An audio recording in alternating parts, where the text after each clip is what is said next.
Football is brought to you by the Donut Shop, Edgewood Senior Living and Oahe Federal Credit Union, Gators Pizza, Pasta, and Subs, TMA, and the Pierre Care and Rehabilitation Center, by Gateway Ford Lincoln Toyota, Overhead Door, Dairy Queen, Avera Medical Group, and Beck Motors. And Governor Football is brought to you in part by Brittany Shufflebein Agency, LLC. Governor Football is also brought to you in part by these in-game sponsors: Potsdam State Farm Insurance, Smith Plumbing, Olson Plumbing, Envirotech, the South Dakota Office of Highway Safety, by the folks at South Dakota's Attorney General's Office, Division of Consumer Protection, by Comtech, by Coca-Cola Bottling, and by Lighton Associates Ameriprise Financial, by the folks at McDonald's, by also Cowboy Country Stores and Gale's Gas Service. And a very good evening, everybody, from Yankton, Crane Youngworth Field, and high school football, game 2 of the season, but an important one facing these two teams, the Governors and the Yankton Bucks, as both teams came out on the short end of last week's game. Primetime Paul is your technical director back at the station. I'm Rod Fisher, and this is the pregame show. And the pregame show is being brought to you by Potsdam State Farm Insurance. Like a good neighbor, State Farm is there. Let's listen to this from your friends at Potsdam State Farm Insurance. When a coach understands a player's strengths, developing a winning strategy is easy. That's also true with the team at Potsdam State Farm Insurance. They know your insurance and financial situation isn't exactly like anyone else's, but like a great coach, they help you create a strategy to meet your individual needs. See your local team at Potsdam State Farm Insurance, 1315 East Wells and Pierre, or call 224-4173. And coming up tonight on the Potsdam State Farm Insurance pregame show from Crane Youngworth Field in Yankton, we'll have, of course, the conversation with our coaches, and we'll be visiting with both head coaches. We'll get the lineups to you. We'll go around the league, fill you in on other games going on around the state tonight, and if we have any scores, we'll pass those along to you.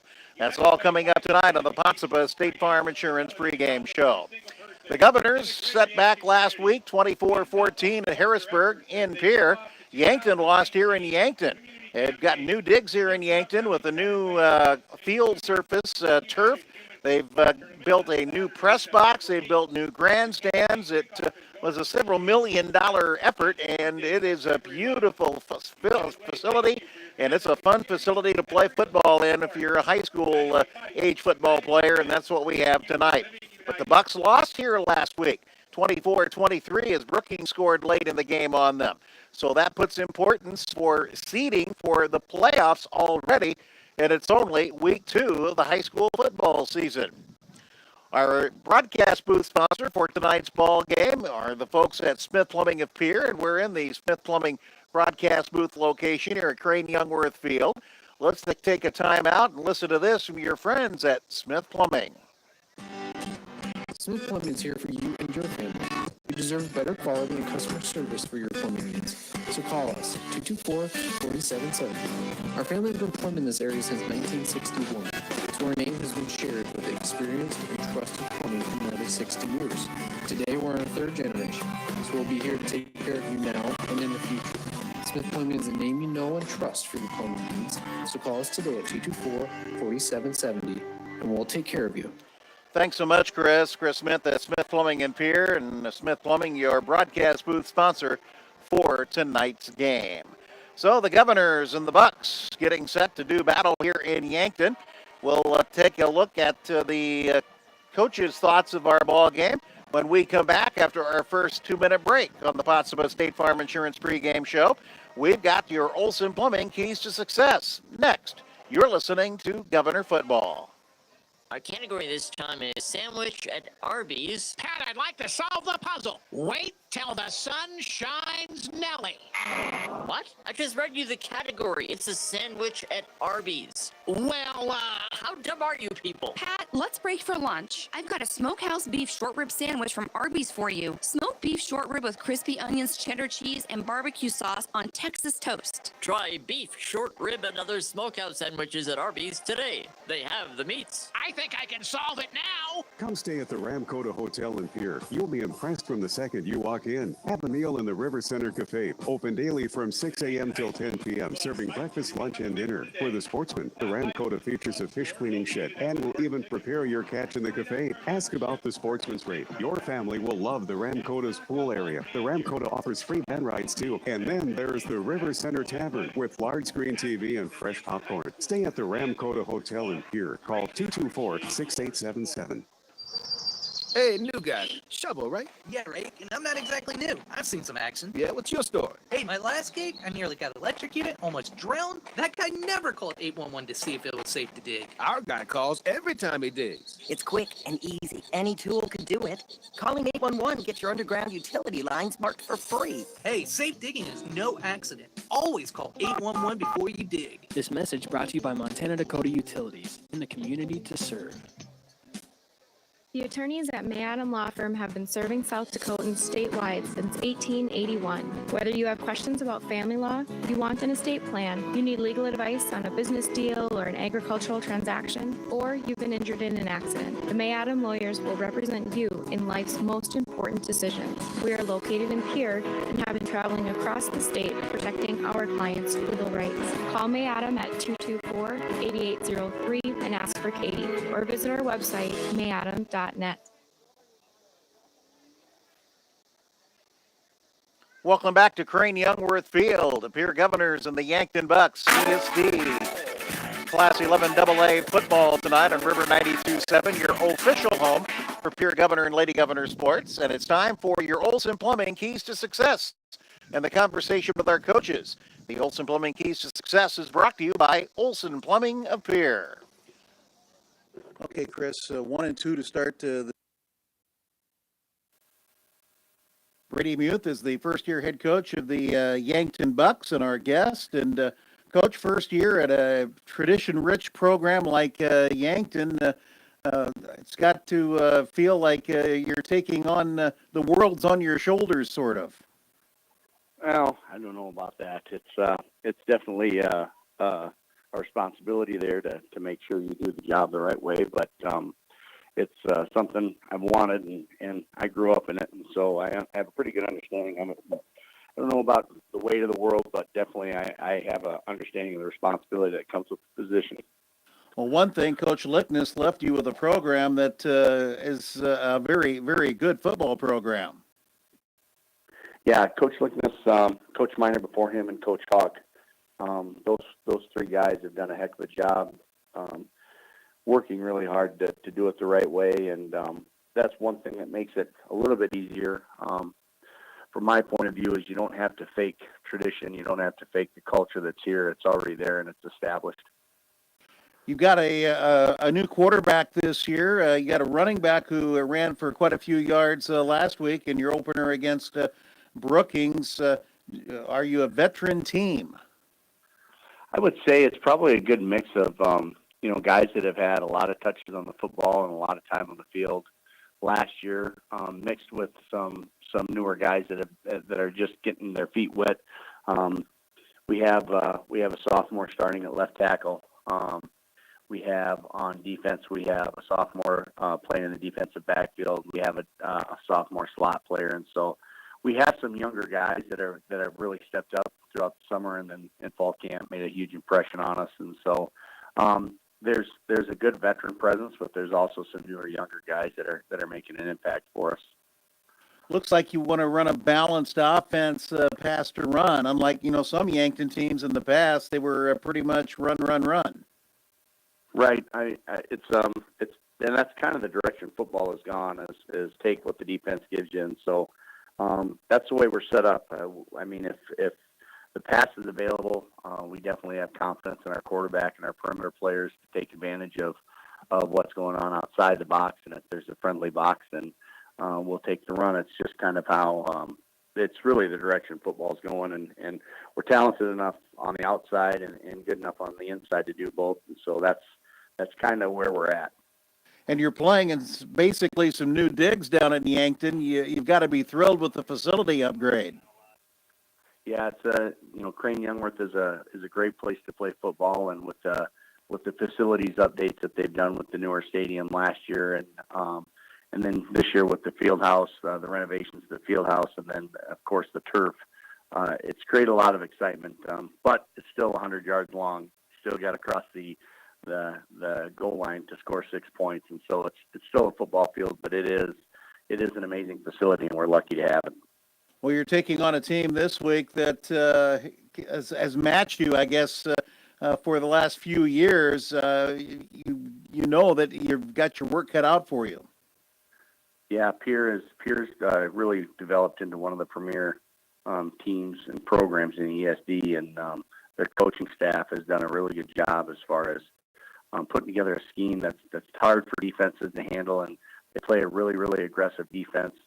It seems like they've got kids that spend a lot of time in the weight room, and they have good size, and it's going to be a tough game for us. Now, with that good size and the turf, is it more advantageous to be maybe a little bit smaller and quicker, or does that really matter? I don't think it really matters. I know some people have asked me, just leading up to our first game throughout the summer, is the team faster on turf? Does it change the way you call the football game? And it really doesn't. I don't know if that's the case anymore, where grass is slow and turf is fast, especially the way that turf is built now. It's not like the Dakota Dome in the 1980s and the 1990s and the Metrodome, where it was just carpet on concrete. It plays just like grass. Okay, Coach. Well, it should be a great ball game Friday night down at Yankton, and we're looking forward to it. And I want to thank you for joining us. Thanks for having me. Brady Muth, head football coach for the Yankton Bucks. After we hear this from your friends at Olson Plumbing, we'll visit with Steve Steele of the Pierre Governors. The cold winter wind sends a chill down your back. You head inside for hot chocolate and a warm-up next to your Heatilator fireplace from Olson Plumbing. Heatilator gas fireplaces are designed to add style and efficient heating to any living space, both indoors and out. Whether you're creating a traditional or modern space, Olson Plumbing in Pierre has the perfect product to make your room truly glow. Heatilator gas fireplaces are built to last with distinct style, efficiency, and quality, all at an affordable price. For more information on Heatilator gas fireplaces, contact Olson Plumbing of Pierre. Hey, Coach Steve Steele of the Pierre Governors joining us. And, Coach, all eyes on Yankton for week 2 and kind of an important ball game. After you lost last week, they lost last week. There's, for number one, pride, but number two, you want to finish with enough seeding points to have home games in the playoffs. And I think that puts some importance on this ball game. Yeah, this is going to be an important one just in terms of that, if nothing else. Obviously, the ESD race, you don't want to end up having 2 losses, because I said obviously anything can happen. Last year, Harrisburg went undefeated and lost to Yankton the last game of the season for ESD, too. So, we don't want to have that second ESD loss, and, it's definitely something that we've got to really go there and do our best, give everything we've got to find a way to come out with a win. In last week's Harrisburg game, I mean, you made some mistakes, and Harrisburg took advantage of them, especially in the second half. Yeah, I think last week's game, looking back and reflecting on it a little bit more, I mean, it was a close game. I mean, yardage were basically even. Really, everything was basically even except turnovers. So, I think we felt if we were to play him again and could eliminate turnovers, we'd like our chances against him. So, obviously we made too many mistakes. It's still easy to say that in hindsight, but it wasn't all grim and dim. So, lots of positives to look forward to. And, like I said, as long as we can keep growing, we think we're on the right track. Still going to switch your quarterbacks around, or did one of them kind of set themselves apart last week? We'll still have some of both, it's not going to be a true splitting. I said Garrett still has got to do some growing back there. Jack's still got some different things that he brings back there. So we'll still use them both in their own way. But, like I said, I don't think that necessarily is the issue. I just think we were definitely not quite in as good a shape as we hoped. And game shape's tough when you're playing all but 2 plays in a game for Garrett, where said he was only 3 plays. He was not on the field for our 3 kickoffs, and he was on the field the whole rest of the game. So finding ways to get some guys some breaks like that, and hopefully keep them fresher late in the game will be important. And your running game really did not generate a lot last week, and you got to kind of shore that up a little bit and improve it. Yeah, like I said, I think Rasky ran the ball pretty good, and Garrett had a couple really good runs. One was called back, unfortunately, but I said we had some flashes of greatness there and some really good plays. But we've got to be able to put it together better than just having flashes and build some consistency. Now, Yankton lost late in their game to Brookings, and they put some nice numbers up offensively. Over 200 yards passing. I think there were around 200 yards or so rushing. Yeah, that was a really interesting game. They obviously dominated really the first half of that game if you watch it, and the second half, Brookings just kind of slowly crept back in and then took over late. And Yankton they stalled a lot of drives in the red zone, had to kick some field goals. So that's their offense is really good, and I said their defense did a pretty good job for the most part in the game. I think obviously at the end of the game they kind of let down a little on defense, but yeah, they've got a lot of weapons. They've been from the beginning of the season we've said they've been one of the more talented teams, especially at skill positions. So lots of different weapons that we'll have to find a way to hopefully keep in check. Well, Koletzky ran the ball well last week, and Wishon, the quarterback, threw the ball well. Yeah, Wishon, he throws the ball well, but he does a really good job at extending plays. He's a really good job at scrambling, getting outside of the pocket, and then allowing the receivers to find ways to get open later. So that's going to be his big concern. Is if we can keep him in the pocket, we feel pretty good about it. But if he's able to extend plays, get outside the pocket on his feet, and move receivers around, that's where we're going to run into some trouble. They have a first-year head coach who grew up Yankton, played football for Yankton. They still doing the same Yankton double wing offense, or has he changed things up a little bit? They've expanded a little bit, but you can still see the bones, the skeletons there. It's still Yankton. They still do a lot of the similar things, and they just have a few different knickknacks here and there, and you can tell they've expanded their playbook a little bit. And you're going to play on a field that high school football. I don't think there's a better place than Yankton, and those Yankton fans they kind of get behind their bucks. Yeah, it's always a tough place to go and play, and it's a place that really most teams don't have overly great success going there and winning. But, we're excited to go check it out, too, because it's, brand new this year, a lot different than the last time we went. And it'll be just a fun experience for everyone. It's always a fun challenge to get to go play in Yankton in front of their rowdy fans. And the artificial turf, does that change anything for you? Not really. I think our kicker, Carson Miller, will be pretty happy just because you don't get to – it's a little easier for kickers just because it's always going to be super nice and low. You can always get the exact spot you want and don't have to worry about, little divots or whatnot. But, other than that, it's just football. We've just got to get out there. We've got to not make mistakes, and we've got to continue to play our game. Okay, Coach, go get the Bucks. Thank you very much, Rob. Steve Steele, head coach for the Pierre Governors. And there you have it, your conversation with the coaches and the Olson Plumbing Keys to Success, brought to you by Olson Plumbing of Pierre. We'll take a 2-minute timeout on the Potsdam State Farm Insurance pregame show. And when we come back, we'll go around the league and fill you in on other games going on tonight in South Dakota high school football. It's next. You're listening to Governor Football. If your checking account earns little or no interest and charges you ATM fees galore, isn't it time for a new checking account? At Bank West, E-Plus checking customers earn a great interest rate and never pay ATM fees. Can your current checking account do that?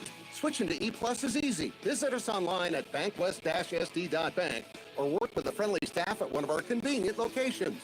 Bank West. Convenient, connected, committed. Member FDIC. Do you know about the Good Neighbor Pharmacy at Lynn's Dakota Mart? It's a convenient place to have your prescriptions filled, especially when you can shop for groceries, sporting goods, and all your needs, while the Good Neighbor Pharmacy fills your prescription. Lynn's Dakota Mart and Good Neighbor Pharmacy offer free delivery and mail out. You're not a number, you're a neighbor at the Good Neighbor Pharmacy inside Lynn's Dakota Mart in Pierre.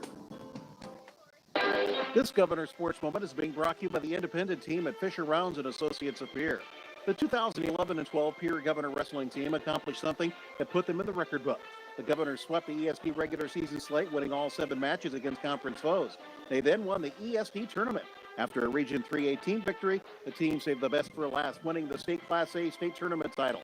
The 2011 and 12 Pierre Governor Wrestling team, one of Pierre's finest. This Governor Sports Moment has been brought to you by Fisher Rounds and Associates of Pierre.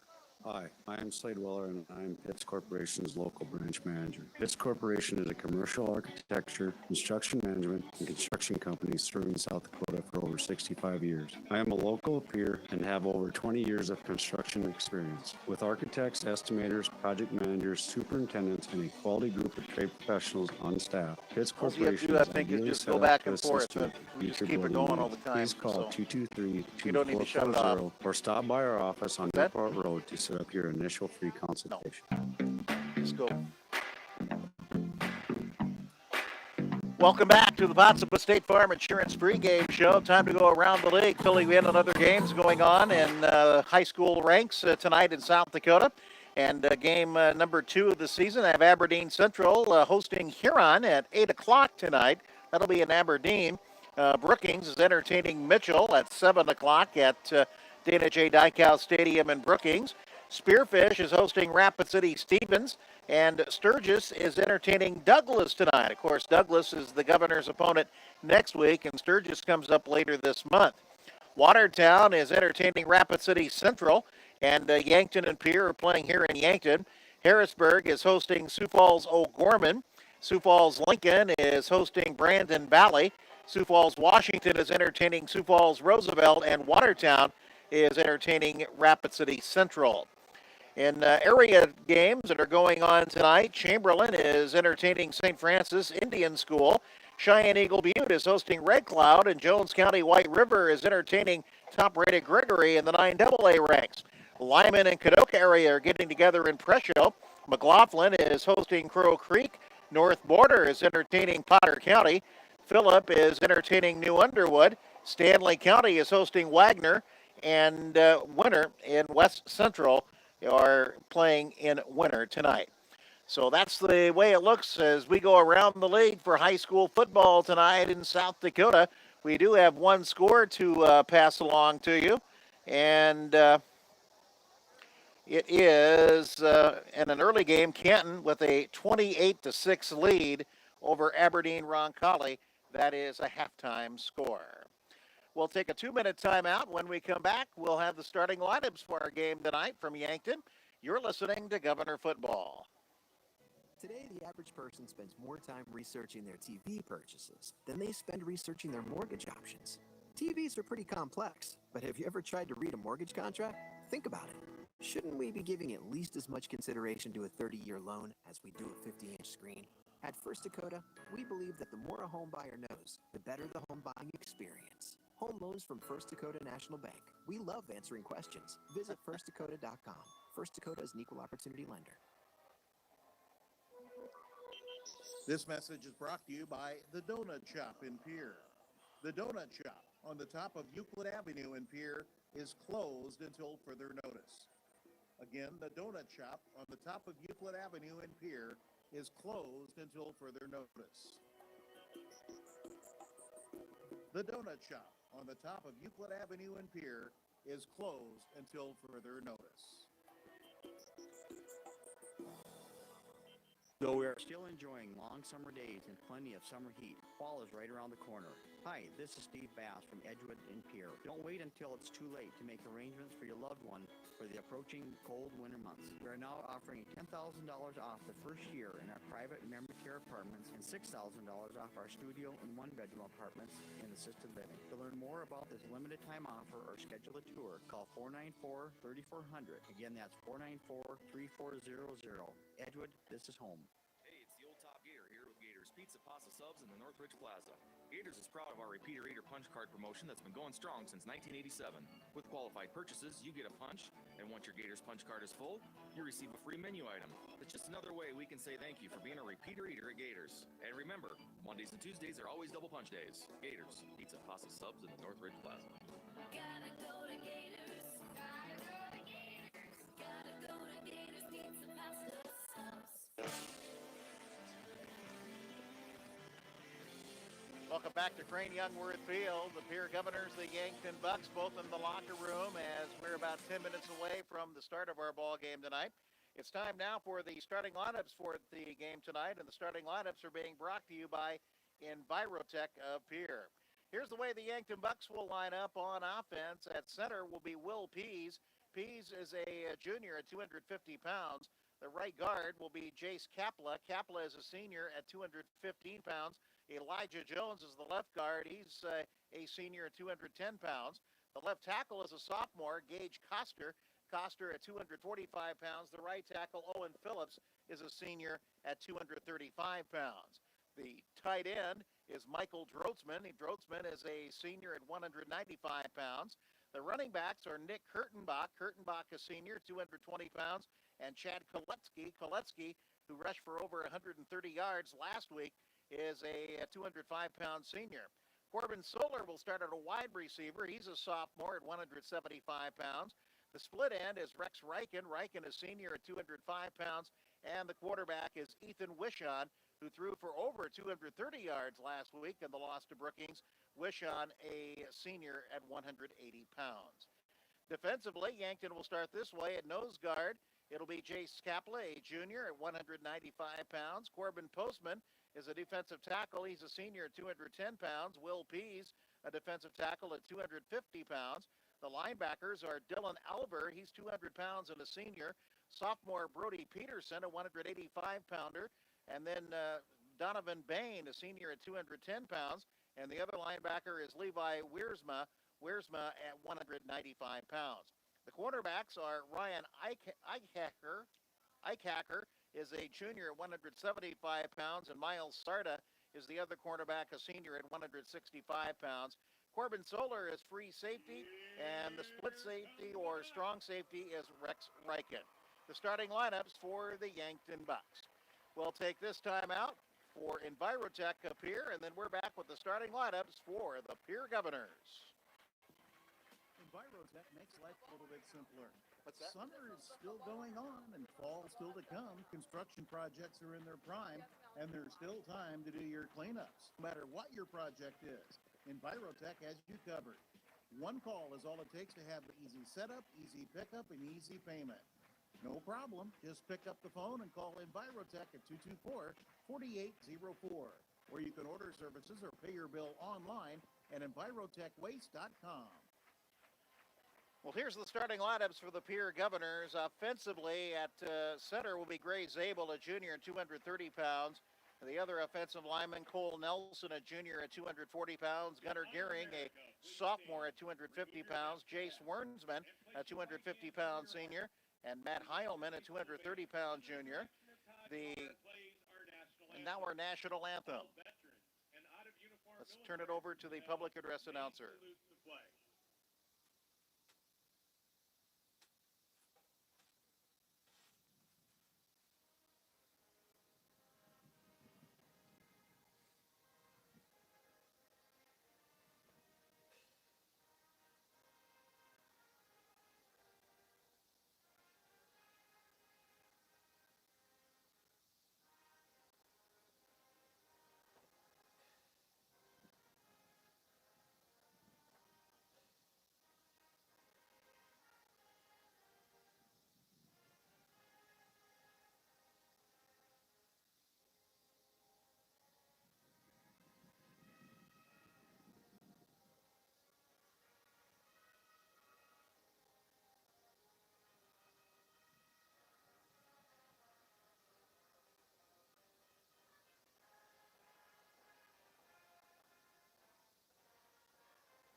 Our national anthem by the Yankton High School Pep Band.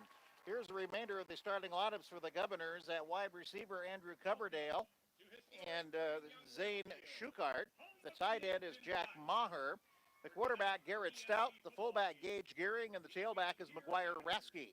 Defensively, the Governors will start Preston Taylor. He's a sophomore at 265 pounds. Didn't play much last week against Harrisburg.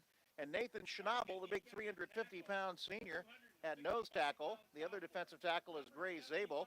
Jack Maher is an outside linebacker, as is Chase Sadgast, a 185-pound junior. Cade Hinkle, a 165-pound junior, is a linebacker. Gage Gehring, a 210-pound senior, is the middle linebacker. And River Iverson, a junior at 210 pounds, is a linebacker. Lee Snyder is a cornerback. Snyder, a senior at 180 pounds. And Garrett Stout is the other cornerback. He's 185 pounds and a junior. And then Andrew Coverdale gets a start on defense at free safety, a junior at 160 pounds. The starting lineups for the Pierre Governors, and that is the lineups for our game tonight. The lineups brought to you by Envirotech up here. Let's pause for 2 minutes. We're back with more as the Potsdam State Farm Insurance pregame show continues. You're listening to Governor Football. For a limited time, Oahe Federal Credit Union is having a certificate special with a 1 or 2 year rate of 2.25% APY or a 6-month certificate with 1.75 APY. Minimum certificate deposits are $1,000. Our cutoff date for this special is September 18th, 2018. Stop in at 221 East Pleasant to see Roseanne about your certificate needs today. Good morning, TMA. This is John. May I help you? At TMA, top-notch service begins the moment you call for an appointment. John at TMA believes in customer service and quality work. When you need tires repaired or replaced, TMA is the place to go. Just remember, if it's round, rubber, and rolls, it's at TMA. You can count on TMA for all of your automotive needs, from tires to mufflers to all automotive repairs. Call TMA at 224-6167, and your service begins with... Good morning, TMA. This is John. May I help you? Experience the difference with Pierre Care and Rehabilitation Center in Pierre. Pierre Care and Rehabilitation Center is proud of their 5-star overall rating according to Medicare.org, the official regulatory body for nursing homes. Along with their 5-star care center, they provide short-term targeted rehabilitation services and skilled nursing care after illness or surgery. Our goal is to restore strength and confidence to get you to return to living the life you desire. Call 224-8628. Pierre Care and Rehabilitation Center, your pathway to independence. Gateway appreciates. From now to the end of September, Gateway Ford Lincoln Toyota will be showing our appreciation by giving all public servants $500 off their next vehicle purchase. Teachers, police, first responders, state and federal employees. We appreciate everything you do, so save an additional $500 from now through the end of September. And thank you from Gateway Ford Lincoln Toyota, 518 East 2 Avenue in Pierre. Call 605-224-7378 and visit gatewayflt.com. Nobody, and I mean nobody, beats a Gateway deal. Some exclusions apply to dealer for details. Number 3, King.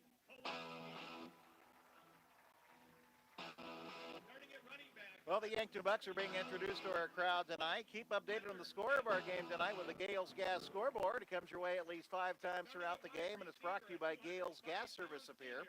Every timeout taken during our game tonight is a Coca-Cola timeout. Time to take a refreshing Coca-Cola break during the timeouts on the Coca-Cola timeout. And it's time for the introduction of our game officials, the law on the field. And that is being brought to you by the South Dakota Attorney General's Office, Division of Consumer Protection. Let's listen to this, and then we're back to tell you who's working tonight's game. Every day, you share personal information about yourself with others. You may write a check, charge fuel, rent a car, mail your tax returns, schedule a doctor's appointment, or post something on social media. Each transaction may share some sort of personal information, such as bank and credit card account numbers, social security number, name, address, or phone number. There are unscrupulous individuals, identity thieves, targeting these routine transactions, trying to gain your information to commit fraud. If you think somebody has stolen your identity, contact Consumer Protection at 1-800-300-1986.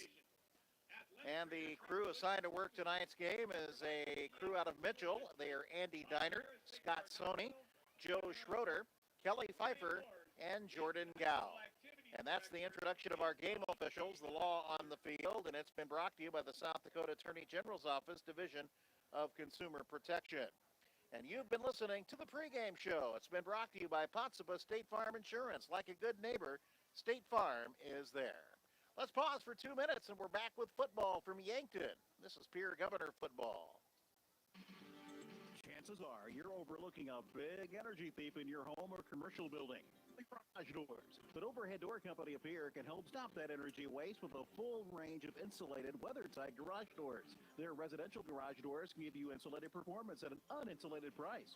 And their Thermocore insulated steel doors give commercial buildings the energy efficiency they demand today. Find out more. Call Overhead Door Company of Pierre at 1-800-649-9905 and put a stop to the garage door energy thief.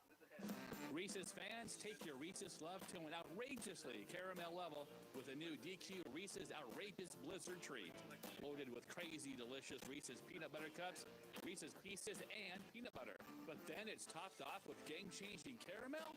That's outrageous! Yes! So stop in and taste all this insane caramel with the Reese's Outrageous Blizzard Treat. Available now at your Pierre Dairy Queen. This is fan food, not fast food. Don't be whiny. Protect your hiney.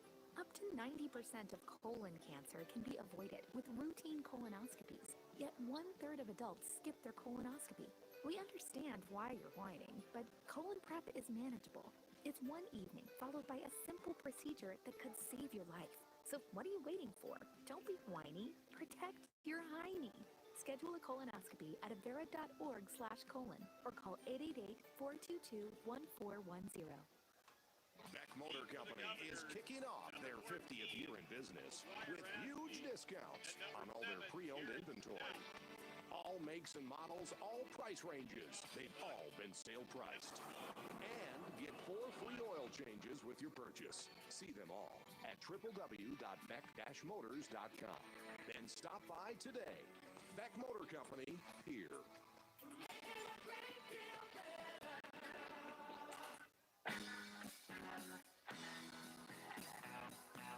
You're listening to Governor Football on your official home for Pierre Governor and Lady Governor sports. The stations of the Dakota Radio Group and River 92.7, KGFX FM Pierre. We're also on the web at drgnews.com, and you can view the game tonight on the Dakota Radio Group's YouTube page. Yankton won the toss. They elected to defer. The Governors will receive. Yankton moving right to left, and here comes the opening kick, and it's a high end-over-end kick, and this one will be fielded by Rasky at the 5. McGuire Rasky to the 10, to the 15, to the 20, and 25-yard line, and that is where Pierre will start their first drive of the ball game, 1st and 10 at their own 25-yard line. That opening kickoff was brought to you by Comtech of Pierre. So the Governors have it at the 25, 1st and 10.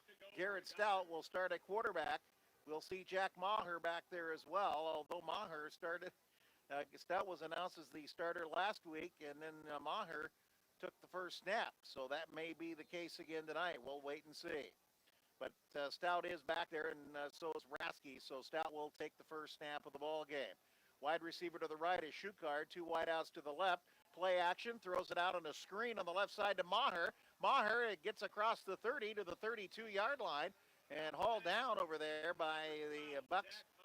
And that will be a gain of 7 for Maher on the first pass play of the ball game. So a very safe pass play, just a quick one out on the side, kind of a screen pass.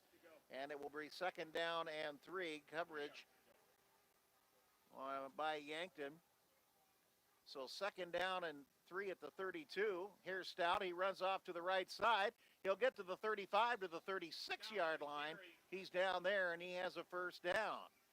He gets about 4 yards in that play. And on the stop for the Bucks was number 40.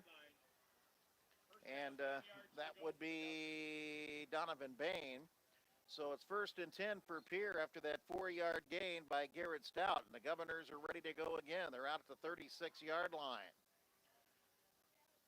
Rasky in the backfield. Coverdale wide to the right. Shukard to the left. 2 tight ends in there now. Stout gets a snap. He gets the ball to Rasky, and Rasky goes into the line and goes nowhere. He ran into about 3 Bucks who stood him up and would not allow him anywhere to go. And leading the way in there was Corbin Postma. So no gain on the play for Rasky. It'll bring up a 2nd down and 10 at the 36-yard line for the Governors. In the middle of the football field, a cloudy night here in Yankton. It was sun out was earlier, and it was sunny, and it was warm and humid, but the clouds came in, and the breeze picked up, and it's cooled it out a little bit. Here's a handoff, and Maher will carry the football, and he'll get to the 40-yard line. A 4-yard pickup for Maher on her first carry of the ball game, and it will bring up 3rd down and 6 for the Governors. So 3rd and 6 at our own 40-yard line. Coverdale going wide to the left now, and the quarterback remains Maher.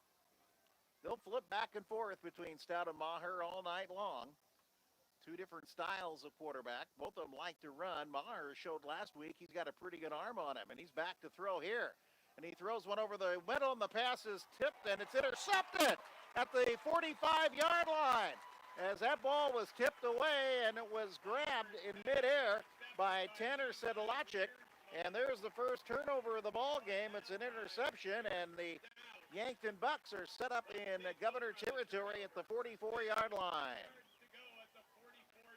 Sedlacek in on a passing down and grabs the loose football as it was tipped at the line of scrimmage by Yankton. So a good pass rush and good turnout on the play by Yankton. So it's 1st and 10 for the Bucks, and Ethan Wishon is the quarterback. Man in motion right coming to the left, and they will give the football to Chad Koletsky, who carried a number of times last week.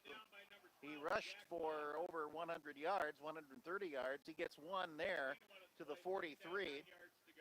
It'll bring up a 2nd down and 9 at the 43-yard line. Gage Gearing in on the stop for Pierre. Ball inside the far hash mark. Yankton moving right to left. We're just underway with 9:19 to go here in the first quarter. There's a snap out of the shotgun, and there's a handoff, and here's Koletsky, and he'll get across the 40 to the 38-yard line. Cade Hinkle on an open field tackle, but a pickup of 5 yards on that particular play by Koletsky, and it will bring up 3rd down now and about 4. 3rd and 4, the football at the 38-yard line. And Yankton, not in a really hurry-up type offense, but they don't waste any time in the huddle. The play is called. They're over the line of scrimmage, and now there's a penalty marker, and we'll have our first penalty of the ball game. Governors were stunning in the line, but Yankton drew them off, a false start. So there's the first penalty in the ball game. It belongs to Yankton, and that'll back them up, and it will make it now 3rd down and 9 back at the 43-yard line. So the 5-yard gain was wiped out with that first penalty, and now it's 3rd and 9. 3 wideouts to the right side now for the Bucks. One out to the left. That's Reichen. And here is the snap, and Wishon back to throw, throwing long for Reichen. And Reichen's got it at the 20, and he's going to go in uncontested for the touchdown.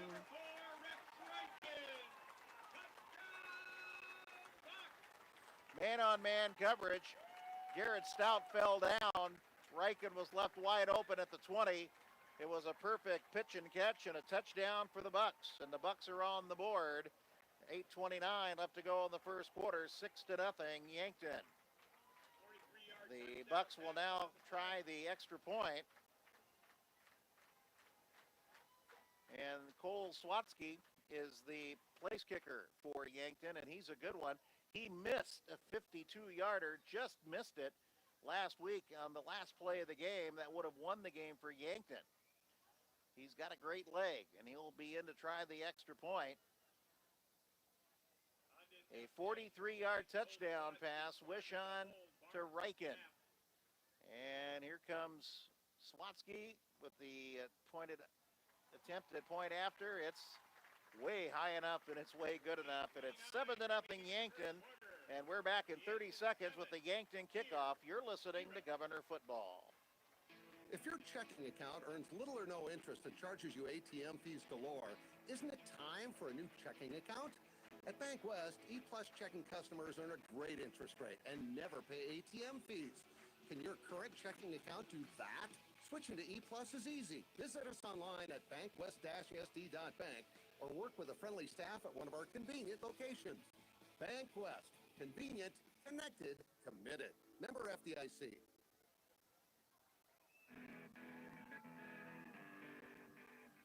So the Bucks strike early, a 4-play, 56-yard drive. Wishon hitting Reichen on that 43-yard touchdown pass.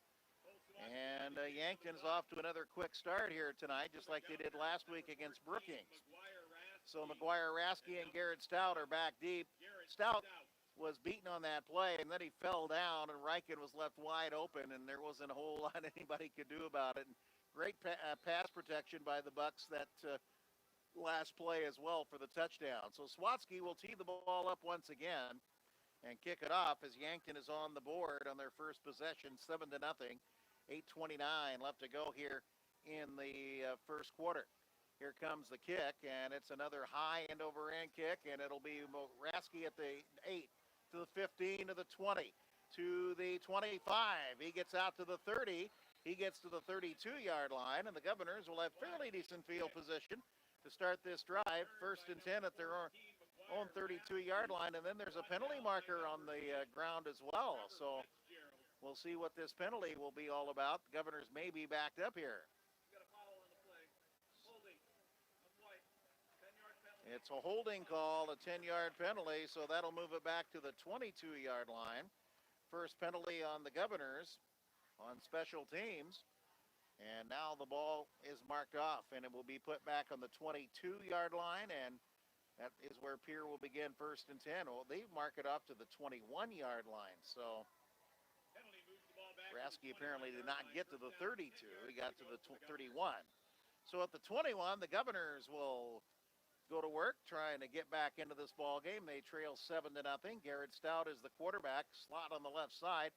Man in motion, Rasky right to left, and he'll get the football on a sweep, and he'll cut back in and get out to the 24-yard line. A pickup of about 3 on that particular play for McGuire Rasky. Brought down by number 26, Ryan Iacker. Ryan Iacker was credited with the stop. So it'll bring up 2nd down and 7 at the 24-yard line. Ball on the far hash mark. Governors moving left to right as you face your radio dial. Yankton with a 7-0 lead on a 43-yard touchdown pass. Now it's Stout in the backfield all by his lonesome. 2 wideouts to the left, slot on the right side. Out coming a man in motion and losing his footing as he makes the cut is Rasky again, and Rasky goes down back at the 23-yard line. So a loss of 1 on that particular play. Peterson in on the stop for Yankton, and it'll bring up 3rd down and 8. So 3rd and 8 at the 23, ball in the middle of the football field. And the Governors with 3rd and long once again. They threw an interception the last time they had a 3rd down situation. Here's Stout in the shotgun. Nobody in the backfield with him. Man in motion. That's Rasky from left to right. Stout gets the snap, throws it out to Maher. Maher catches it 30, 35, 40 to the 43-yard line and a 1st down.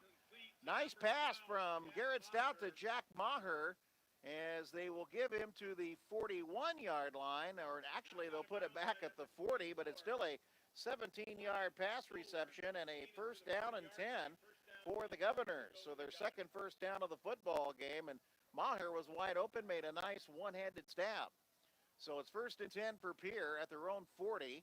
Now they have 3 men in the backfield with the quarterback, and Stout will try to run the football, and he'll get maybe a yard. He tried the right side, and there was very little, if anything, there.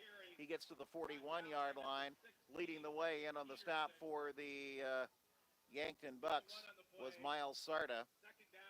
So 2nd down and 9 after that 1-yard pickup for Stout. Ball in the middle of the football field at the 41. They've got Maher in the backfield, Gageby in the backfield, and then Rasky is fed as a deep I back, and then Stout's right in the middle in the shotgun or pistol formation. Coverdale wide out on the right side.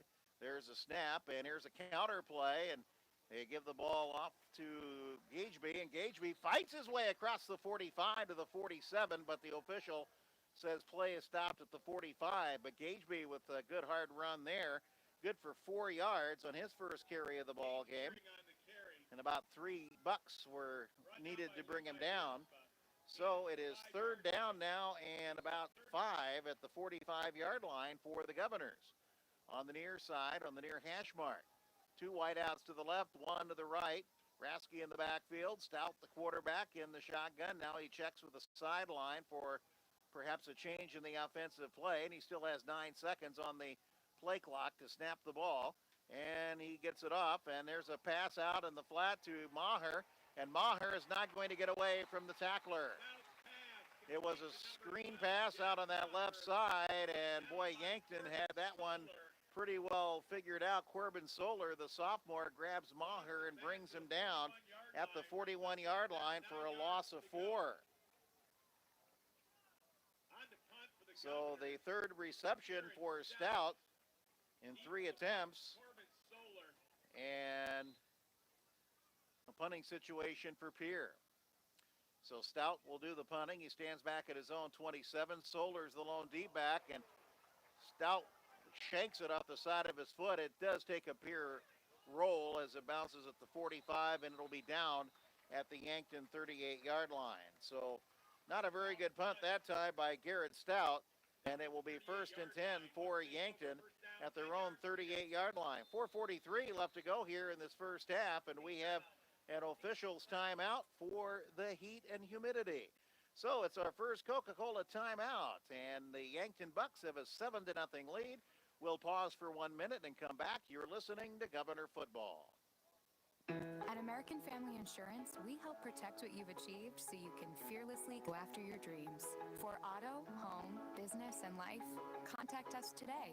American Family Insurance. Insure carefully, dream fearlessly. American Family Insurance, Life Mutual, Standard of Ohio and Wisconsin Company, 6000 American Parkway, Madison, Wisconsin, 53783.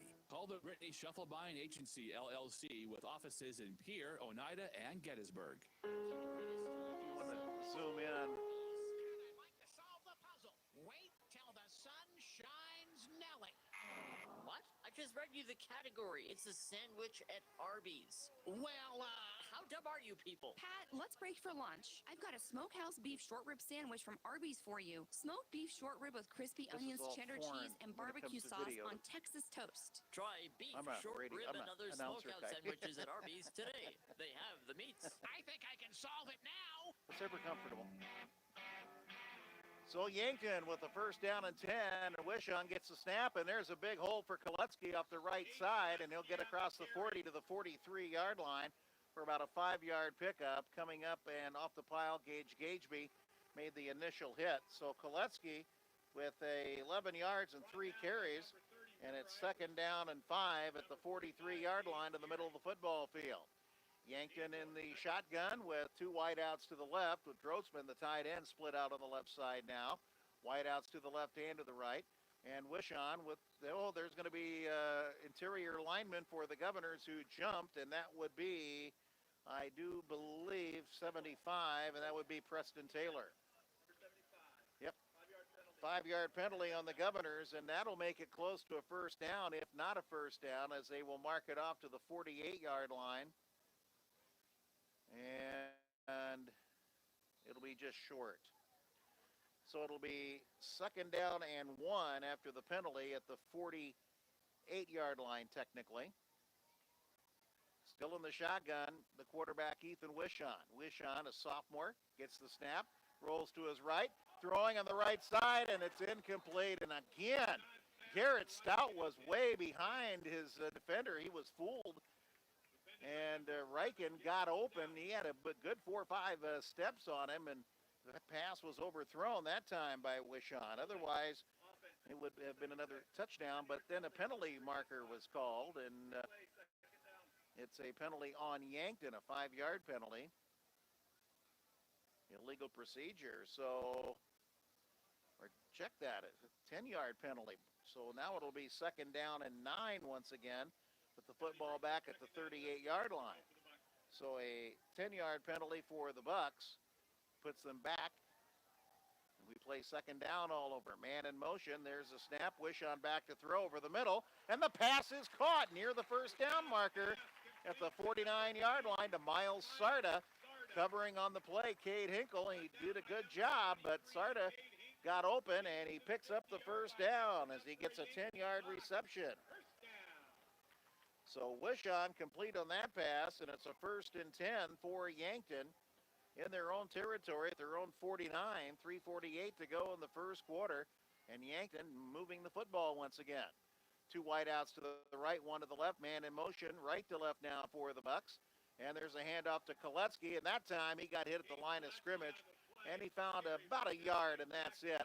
Good job that time by Gray Zabel. Really forced Koletsky having to go back inside, and where Zabel had some help. So a 1-yard pickup for Koletsky will make it 2nd down and 9 at the 50-yard line, right at the midfield. Wishon with 2 wideouts to the right, 1 to the left. Once again, there's a snap, and there's a fake, and there's a pass over the middle, and Drotzman catches it, and he has the first down, I believe, at the 40-yard line. Cade Hinkle with the open field tackle, but again, a pinpoint pass by Wishon, and it is a 10-yard pickup and a first down, and Drotzman's first reception of the ball game. So the Bucks now at the 40-yard line, inside the near hash mark, moving right to left, leading 7-0 and driving. Wishon with the snap. And now he's going to run it right side. He got a little bit of a hole, and then he's caught and brought down. at the 37 or 38-yard line. And again, Hinkle had a hand in on that one and did Gageby. So a 3-yard pickup for the quarterback Wishon on his first carry of the ball game. Will make it a 2nd down and 7 at the 37-yard line in Governor territory. Man in motion now, left to right. Wishon calling his count. And there's a handoff to Koletsky, and Koletsky tries up the middle. He got hit at the line of scrimmage, and there was nowhere to go. Gageby again in on the stop, and then he got some help from number 9, and that would be Chase Satgast. So no yards for Koletsky on that particular play, and it will bring up a 3rd down and 7 now at the 37-yard line. Ball on the far hash mark. Yankton driving, but a 3rd and 7 facing them now. Man in motion left to right. There's a snap. Wishon back to throw. Pretty good protection. Now he rolls to his left, throws long, and the pass is caught, and it's going to be a touchdown. Stout went for the intercept, missed it. Sarda catches it, and it's 13-0 Yankton. A 37-yard pass reception for a touchdown. Wishon's 2nd touchdown of the night. And Yankton is up 13-0, and they are picking on Garrett Stout at cornerback. And Garrett is one of the returning cornerbacks from last year's state championship team. And so far, on those long fly pattern type pass plays, Yankton is 2 for 2 with 2 scores. So Cole Swatsky is in to try the extra point. The snap is down, the kick is up, and the kick is good. And Yankton has increased their lead to 14-0 with 1:41 left to go here in the first quarter. We'll take a 30-second timeout and come back with the Yankton kickoff. You're listening to Governor Football. Come stay at the Ramkota Hotel in Pierre. You'll be impressed from the second you walk in. Have a meal in the River Center Cafe. Open daily from 6 a.m. till 10 p.m. Serving breakfast, lunch, and dinner. For the sportsman, the Ramkota features a fish cleaning shed and will even prepare your catch in the cafe. Ask about the sportsman's rate. Your family will love the Ramkota's pool area. The Ramkota offers free van rides too. And then there's the River Center Tavern with large screen TV and fresh popcorn. Stay at the Ramkota Hotel in Pierre. Call 224-6877. Well, the Yankton Bucks have struck again as Ethan Wishon hit Miles Sarda on a 37-yard touchdown pass. The extra point added, capping an 8-play, 62-yard drive. And it's 14-0, and there's still 1:41 left to go in the first quarter. So the Governors are digging themselves into a hole, but they've got a lot of game left to try to dig themselves out of it, but they need to put some drives together, and I think it would be a good start right now. So Swatsky breaks the huddle as he gets ready to kick it off. It'll be Stout and Rasky back deep once again. And Swatsky's been kicking the ball to Rasky, and that will continue. Rasky will take it on the fly at the 12, to the 15, middle of the field, to the 20, to the 25, 30, 35, 40, 42-yard line. A good return by Rasky, McGuire Rasky, and it is a first down for Pierre at the 42-yard line. In on the stop for the Bucks was Mason Rizika. So Pierre again with good field position, 1st and 10 at their own 42-yard line after the 32-yard return or 30-yard return of the kickoff by McGuire Rasky, and it's 1st and 10. So the Governors will go to work, and now Jack Maher is the quarterback. It's 14-0. Pierre trailing by 2 touchdowns. Unbalanced line to the right, 4 wide receivers to the right, 1 to the left. Now Rasky comes in motion right to left. He'll get the football. He'll get maybe a yard as he gets to the 44-yard line and to sweep around, and there was really nowhere to go. And man making the stop was Donovan Bain. So at the 44-yard line, a 1-yard pickup for Rasky on his 4th carry of the ball game. And it will bring up a 2nd down and 9. 1:02 left to go here in the first quarter. 14-0 Yankton with the lead. Nice crowd on hand here in Yankton, which is usually the case for the home fans, and a nice contingent from Pierre across the way as well. Here's the snap. Maher back to throw, throwing long, and the pass is intended for Lee Snyder, but it's incomplete. So Snyder on a fly route down the middle. Maher just had too much oomph on it and overthrows him by about 3 or 4 yards. So Riken was defending on the play, so it'll bring up 3rd and 9 now for the Governors as they try to take a shot downfield. Stops the clock with 45 seconds left to go in the first quarter. Ball on the far hash mark. Pierre moving left to right as you face your radio dial. Not much of a breeze. Cloudy skies. A little bit of haze, but not a whole lot here in Yankton. Kind of a humid evening here in the southeast part of the state. Here is Stout taking the snap, throws the ball. Oh, Gearing with a nice attempt on the reception, but he couldn't find the handle. He dove for it at about the 42 or 3 yard line, but couldn't haul it in. So it's an incompleted pass for Stout, and it's another 3 and out, and the Governors will have to punt once again. And head coach Steve Steele trying to figure out something that will work here. But the defense needs to find a way to get Yankton off the field as well. Yankton has been on the field twice, and Yankton has scored twice. So here's the punt, and it's a left-footed punt this time. That was Gray Zabel, and he will kick it out of bounds, and they will mark it off at the 34-yard line. So Zabel punts the football, and that's about a, 27-yard punt or so. And Yankton will get it fairly decent field position. They're on 34-yard line, 1st and 10. With 32 seconds left to go here in the first half, or first quarter. Drotzman wide out to the left along with Solar. In the shotgun, Wishon. Wide out to the right, handoff to Kolutsky. Fumbled the football, and Kolutsky gets back on it. But he loses a yard on the play. That was a mishandle on the handoff. Wishon to Kolutsky. Kolutsky never did have control of that one. And it will bring up a 2nd down and 11.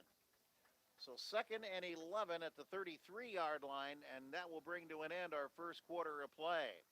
So the first quarter is in the books, and on the Gales Gas scoreboard at the end of 1 from Crane Youngworth Field in Yankton, it's Yankton 14 and Pierre nothing. We'll pause for 30 seconds, and then we'll come back. You're listening to Governor Football. Hey, new guy. Shovel, right? Yeah, right. And I'm not exactly new. I've seen some action. Yeah, what's your story? Hey, my last gig, I nearly got electrocuted, almost drowned. That guy never called 811 to see if it was safe to dig. Our guy calls every time he digs. It's quick and easy. Any tool can do it.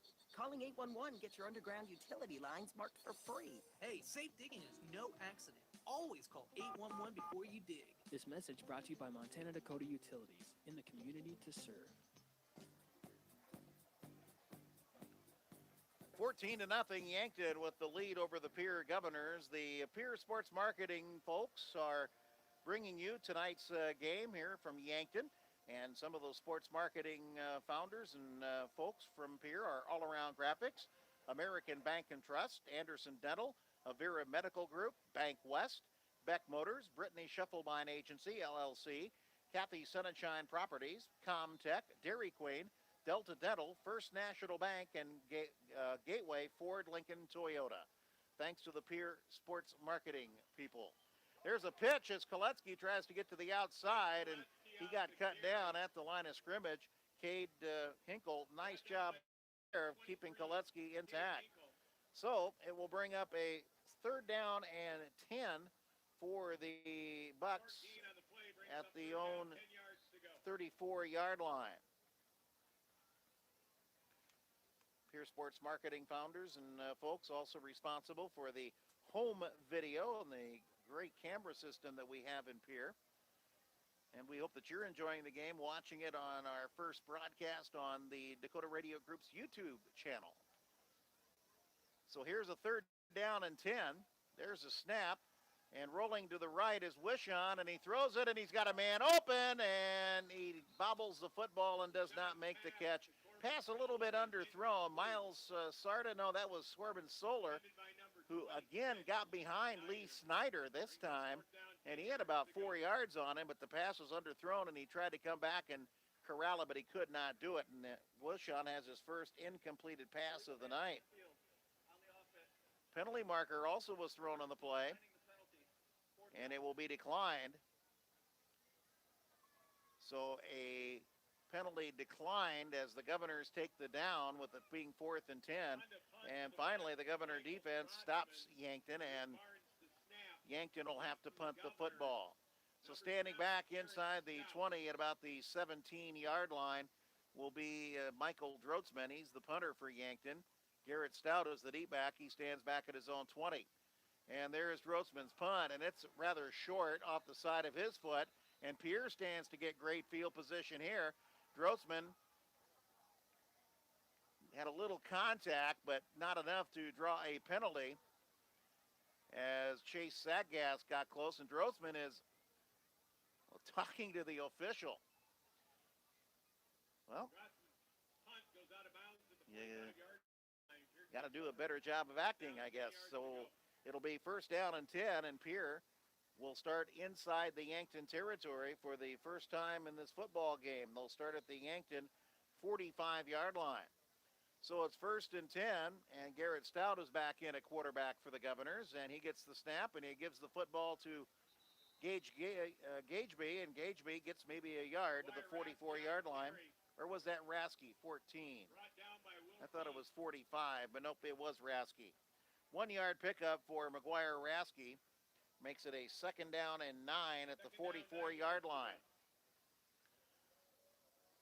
Governors moving right to left as you face your radio dial. We've got 2 men wide out to the left, a slot on the right side, and Gageby. Nobody in the backfield except Stout. And Gageby coming around, and then Stout fakes, and he wants to run the football, and his feet slip out from under him. And the loss back to the 47-yard line is a loss of 3. And the Governors just having all sorts of troubles getting anything going offensively. So it's 3rd down and 12 back at the 47-yard line now for the Governors. 10:05 left to go in the first half. At halftime, we'll have a conversation with Chris Swyden, head volleyball coach for the Lady Governors. Lady Governors off to a 1-2 start with their first matches this past week. And a busy week next week lying ahead for them. Here's a snap as Maher takes it over the middle, catches Stout. Stout's got it, 35-30, 25 to the 20. He's down inside the 15 to the 17-yard line, I guess, is where that's going to bring him down. And Stout got away from one man who tried to throw him to the ground, and he got about 5 or 6 more yards. So they get 17 to the 17, a 30-yard pass reception for Stout on Mahar's pass, and it's a 1st and 10, and the Governors deep in Yankton territory now. Their deepest penetration into the Buck field at the Yankton 17-yard line.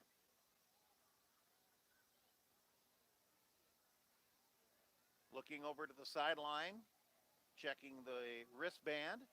Stout with the call. Wideouts to the right and left, and there's a handoff. No, Rasky, no. Stout keeps it, and he gets hit for a loss back at the 20-yard line. Brought down by Will Pease. On the option, the fake, and they didn't fake anybody out at all. Will Pease was the man that made the stop, so a loss of 3 for Stout. He's at -5 rushing yards and 4 carries. And it will bring up 2nd down and 14 with the football back at the 21-yard line. 2 wideouts, 3 wideouts on the left side now with Shukart. Jaden Jessup is wide to the left. Stout is out there as well.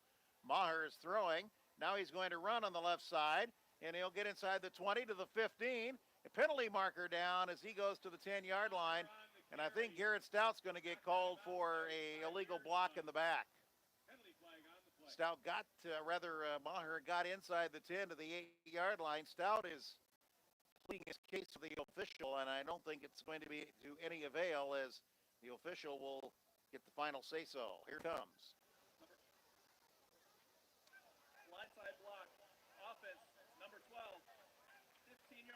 Oh, it was Maher was the ball carrier. How can he have the blindside block? It had to be Garrett Stout. In any event, it's a penalty, and they will mark it back to the 27-yard line, and that'll make it a second down and 20. Maher was the ball carrier, so impossible for him to block anybody. But Garrett Stout was out there, and he was, like we say, pleading his case, so apparently he got the call. So here is Maher, quarterback, back to throw, rolling to his right, throwing on the far side, and the pass is intercepted at the 4-yard line. So, they rule it incomplete. Rex Reichen looked like he had the ball, but when he came down, apparently did not handle or control the ball, and it got loose on the ground. So a big, huge sigh of relief by the Governors as Reichen interception is failed. But the pass by Maher was nearly picked off. So now it'll bring up a third down and 24 Pierre at the Yankton 27-yard line. Garrett Stout is back in at quarterback now. Schuchart is tied in on the left side. Maher tied on the right side. Gageby slot on the right. Rasky in motion left to right. Jaden Jessup is wide right. And here comes a rush. And Stout goes down back at the 36-yard line. Carbon Postma getting in there and getting Stout. And Stout had nowhere to go. And nobody was open. Good pass defense by the Yankton Bucks, especially in the secondary, not allowing anybody to get in the clear, and Stout had nowhere to go but down. So it's fourth down after that loss of 9, 4th and 29, back at the 36-yard line, out of field goal range. So Peyton Zabel will punt for Pierre with 8:07 left to go in the first half. And a high end-over-end punt, and that one will hit at the 2, goes sideways and down at the 1-yard line. Nice job getting down the field that time by Alec Miller as that ball took a sideways bounce, and Miller grabs it at the 3-yard line is where they put it. So Yankton will have the football 1st and 10 at their own 3-yard line on a dandy punt by Gray Zabel. So Yankton now deep in their own territory. 7:58 left to go here in the first half. And leading 14-0 has the football. Ethan Wishon will stay in the shotgun at quarterback.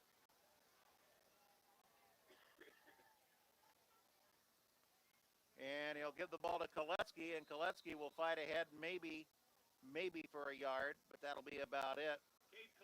Up the middle, Koletsky gets to the 3-yard line. They give him nothing. No gain on the play. Gage Gehring on the stop. So it's 2nd down and 10 at the 3-yard line.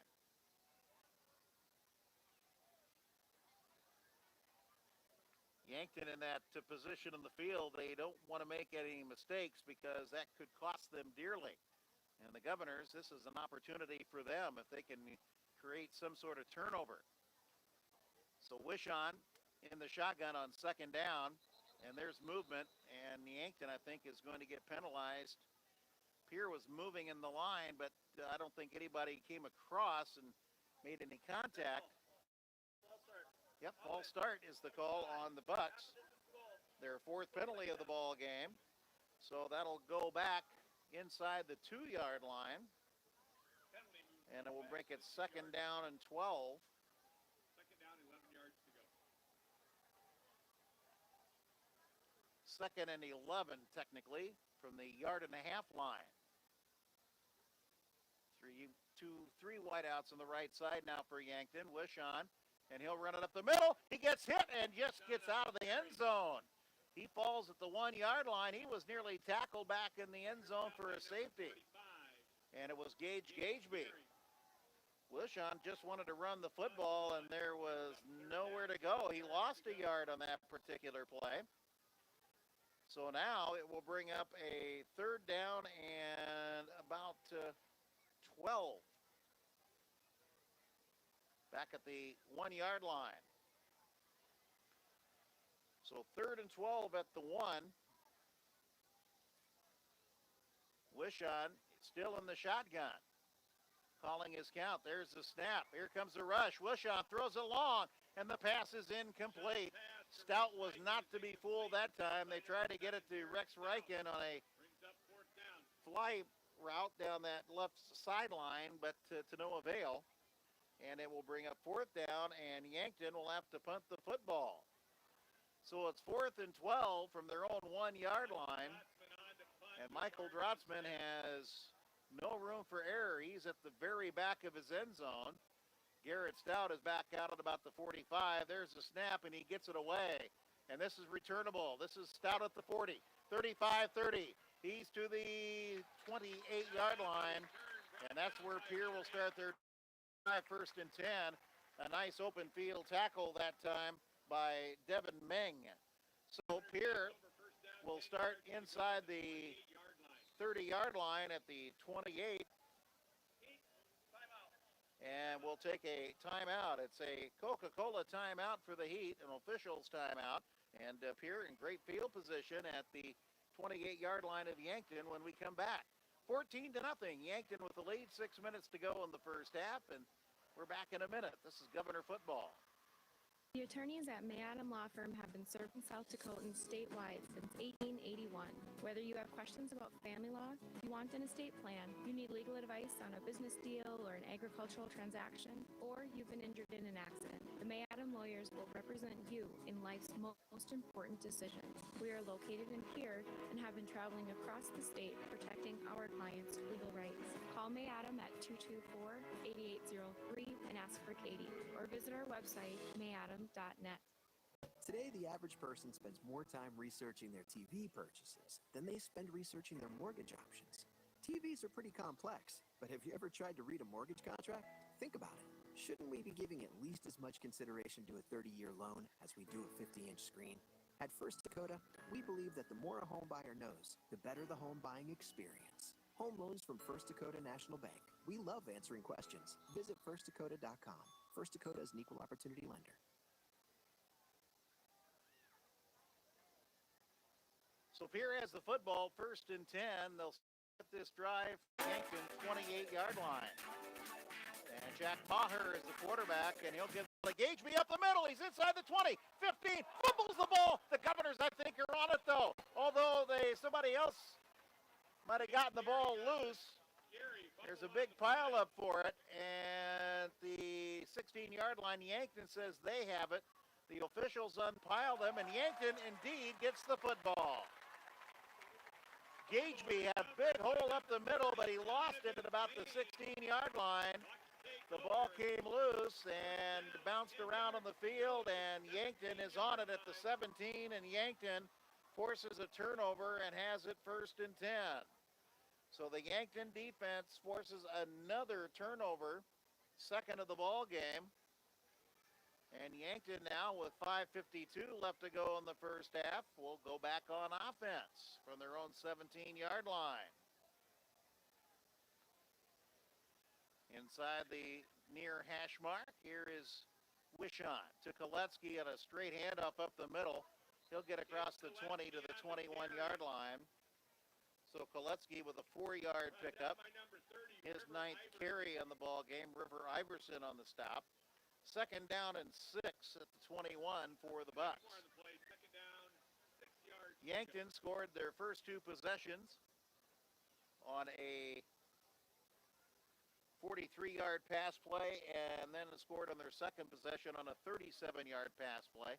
And that's where we stand right now, 14-0. Now a wide receiver out to the right side. Wishon, he has 2 men in the backfield with him. He has 2 wideouts on the left side. Here comes Gageby on a blitz, and they throw the pass out on the flat, and there's nowhere to go but down.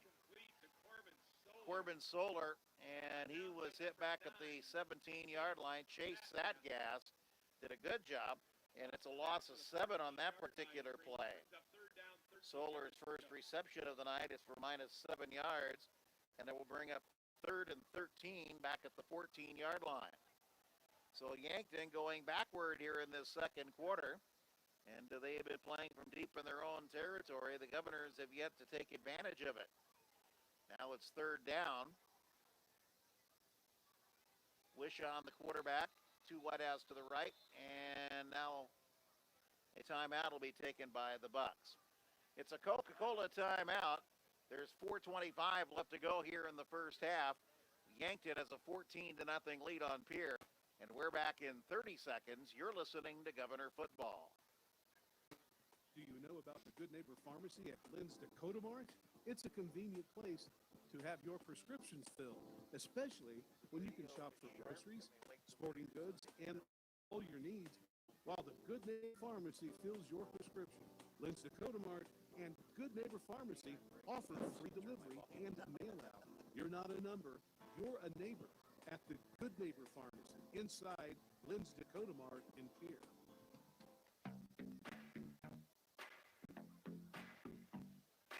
Some other scores: Lyman leading Kadoka 16-0 in the second quarter. Rapid City Stevens with a 21-0 lead over Spearfish. Stanley County and Wagner were tied at 7 at the end of the first quarter. And Parkston and Kimball White Lake were in the second quarter no score in a game being played in Mitchell. Here Yankton has a 14-0 lead on the Governors, and they have a third down and about 14 situation. And that was their first time out they took. Here's Wishaw. He's going to run. He's got all sorts of room. He's to the 25-30, and he'll go to the 34, but a penalty marker is going to bring this one back. Penalty marker back on the 5-yard line. Holding will be the call on Yankton. Holding. Offense. 75. Half the distance to goal. Greg Coster got caught with a hold. So that'll go half distance to the goal. It'll go back to the 7. And it will make it now a third down and 20. Penalty moves the ball back to the 2.5-yard line. And they'll go back inside the 5 to the 2.5. So that makes it third down and about 23. Third and 23 from their own 2. Solar in the back, once again in the shotgun in his own end zone. Man motion to the left, back to throw Solar. Solar avoids a rush, throws it long, pass is incomplete at the 40-yard line. That pass was intended for Drotzman. Governors had him covered pretty well. Cade Hinkle was the guy who got a hand on the football, but he was double-teamed on that particular play. So an incompleted pass will make it fourth down and 23. And the Governors, again, stand to get the football in great field position. So Drotzman is in to punt. And again, he's at the back of his own end zone. Not much room to make a mistake. It's a good snap. There's the punt. It's a decent punt, and it'll be Stout fielding it at the 47. Reverses his field to the 45. He gets to the 40, 35, to the 30, to the 25, 20, 15, and out of bounds. And the Governors will start this drive from the Yankton 15-yard line. And that was a touchdown-saving tackle over there on the far sideline by Yankton. So Pierre with the 1st and 10 at the 15-yard line, and they have started their last 3 drives at the Yankton 42, the Yankton 45, the Yankton 28, and now the Yankton 15-yard line. 1st and 10. Jack Maher is the quarterback for the Governors. Jaden Jessup, wide receiver to the left. And there's a handoff to Rasky, and he'll test it up the middle. And he gets inside the 10. He's inside the 5. He's close to a first down. Rasky running hard right up the middle, and a huge hole opened up. They'll mark him just shy of the 5-yard line, so a 9-yard pickup for Rasky. And it will bring up a second down and about 1. Rex Reichen credited with the stop. So 2nd and 1 with the football at the 6-yard line. Pierre needs to put the ball in the end zone this time down, because if they don't, who knows what it might do to their psyche if they get denied once again. Here's Maher in the shotgun. And now whistles and a timeout will be taken by Pierre. First timeout of the first half taken by the Governors. There's 3:11 left to go in the half. And the Governors in position. They're at the Yankton 6. It's a Coca-Cola break. We're back in 30 seconds. You're listening to Governor Football. This Governor Sports Moment is being brought to you by the independent team at Fisher Rounds and Associates of Pierre. Line with a second down and about a yard and a half to go for the first down after a nice run by McGuire Rasky. Yankton had controlled the first quarter. The Governors have dominated here in the second quarter, but have no points on the board to show for it. And we have 3:11 left to go in the half.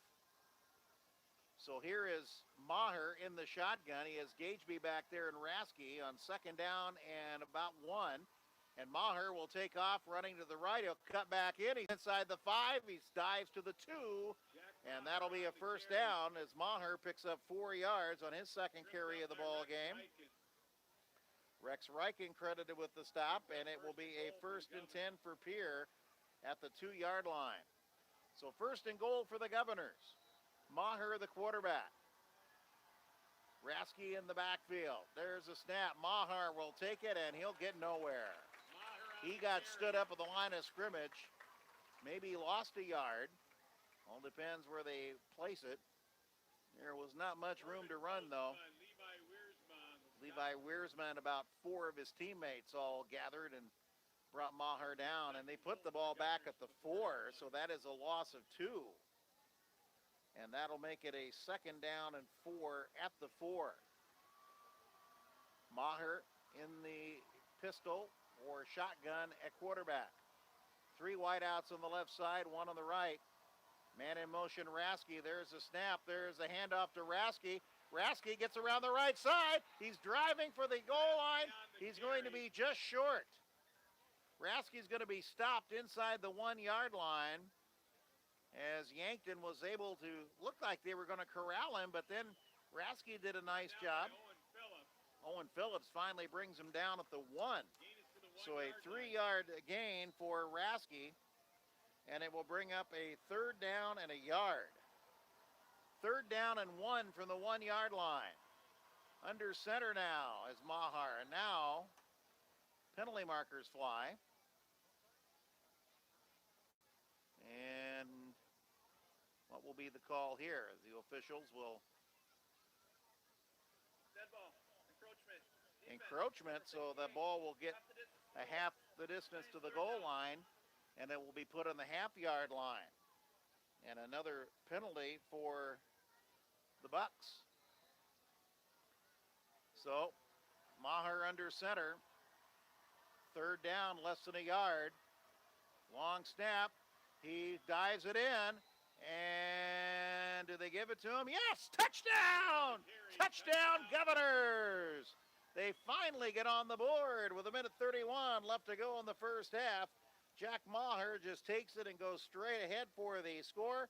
And Pierre has cut the lead to 14-6.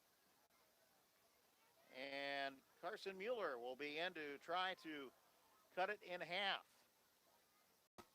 Carson Miller on to attempt the extra point. So Maher with the 1-yard gain.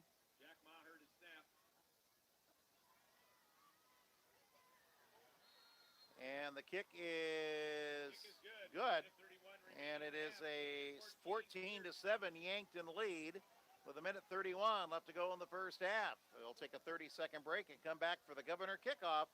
You're listening to Pierre Governor Football.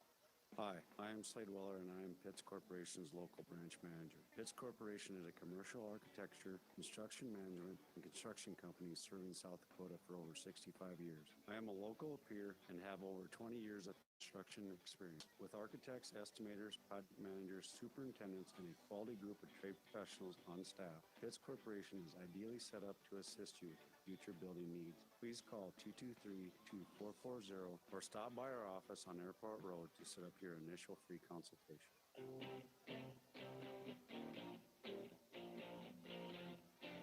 Well, the Pierre Governors finally get on the scoreboard. Jack Maher on a 1-yard run with 1:31 left to go. capping a 5-play, 15-yard drive, and that was set up by a great punt return by Garrett Stout. The extra point by Carson Miller through, and Pierre is cut the lead in half at 14-7, and Miller will kick the football off, and Yankton will return it. For the Bucks, number 16, Brody Peterson, and number 24, Corbin Solar. Deep backs are Brody Peterson and Corbin Solar to return this kick. 11, Carson Miller. Solar is on the near side, Peterson on the far side. Miller kicking the football off. And he booms one, and that one will be fielded at the 3-yard line by Solar to the 5-10, 15 to the 20-yard line, and then he gets taken out of bounds. Good kick coverage that time by the Governors down there, and making the initial hit was Matt Lusk. Solar taken out of bounds by So, 26, Lee Snyder. and Lee Snyder also credited with the stop on the play. So Yankton will have the football 1st and 10 at their own 18-yard line. So let's see if the Governors can create perhaps a turnover or something here. Yankton probably just wants to try to run the clock out, but Pierce still has 2 timeouts remaining. So Yankton will probably need a 1st down to accomplish that. Ethan Wishon, the quarterback, in the shotgun now with Koletsky in the backfield. 3 wideouts to the left, 1 to the right, trying to spread the field. And Wishon with the snap, and he wants to throw, back to throw. He has plenty of time. Rolling to his right, passes the ball over the middle, and it's caught at the 29-yard line. And that was number 4, Rex Reichen, with that reception. So Reichen gets 11 yards on that reception, and that'll be a 1st down for the Bucks, who have been throwing the football more than Yankton teams have done in the past. So 1st and 10, and now penalties fly. And we have an illegal procedure call. I believe this would appear to be on Pierre, though, according to the official, the way he was pointing. Encroachment. Defense. Encroachment will be the call. 5-yard penalty. Playing 1st down. So a 5-yard penalty on the Governors. Their 3rd penalty of the night. And it's 1st down and 5 at the 34-yard line. 1:13 left to go in the 1st half. Yankton with a 14-7 lead. Wishon, the Yankton quarterback. 3 wideouts to the left, 2 to the right.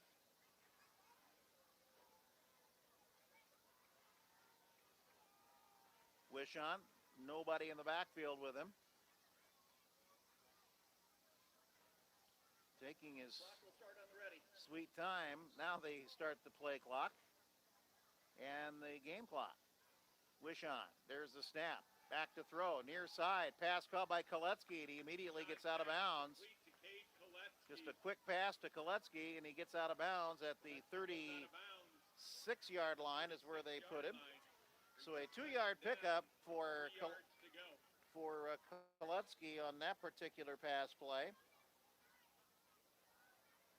And it will bring up 2nd down and 3 at the 36. Now Wishon rolling to his left, wanting to throw, throwing long. He's got a man open and unable to pull it in at the 35-yard line. Oh my. Was that Solar?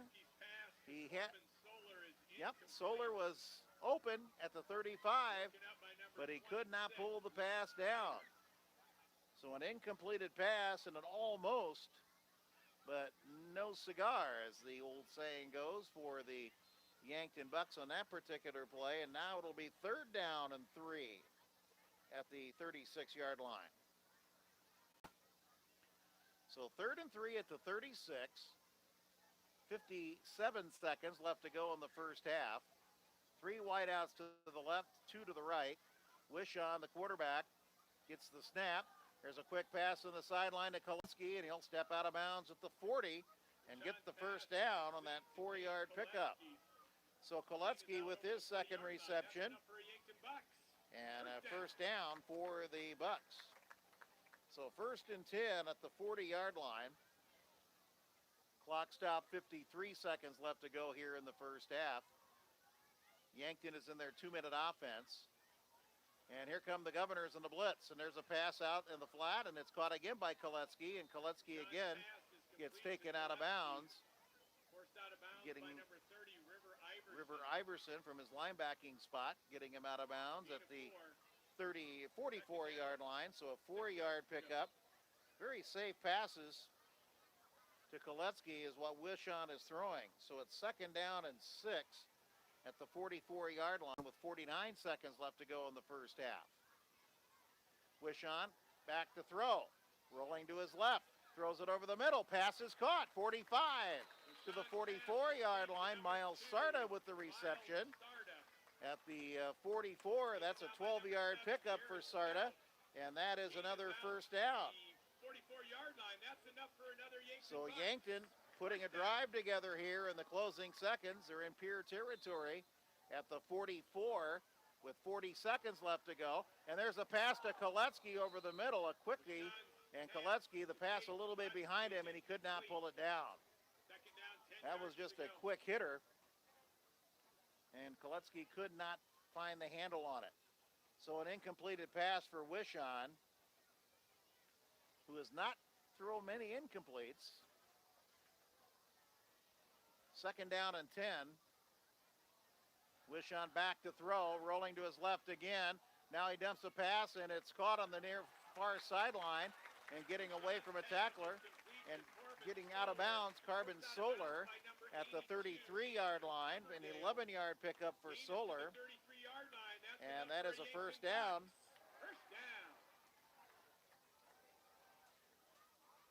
So an 11-yard pickup and a 1st and 10 for Yankton, and they continue the drive at the 33. Back to throw over the middle. Pass is caught at the 24-yard line. Iverson again in on the stop, and the Governors need to talk it over. They will take a timeout with 23 seconds left to play as Yankton is just threading them down the field with short passes, and another 9-yard pickup on that particular play, and a timeout taken by the Governors. A Coca-Cola break, and we'll pause for 30 seconds and come back. It's 14-7 Yankton. This is Governor football. This message is brought to you by the Donut Shop in Pierre. The Donut Shop on the top of Euclid Avenue in Pierre is closed until further notice. Again, the Donut Shop on the top of Euclid Avenue in Pierre is closed until further notice. The Donut Shop on the top of Euclid Avenue in Pierre is closed until further notice.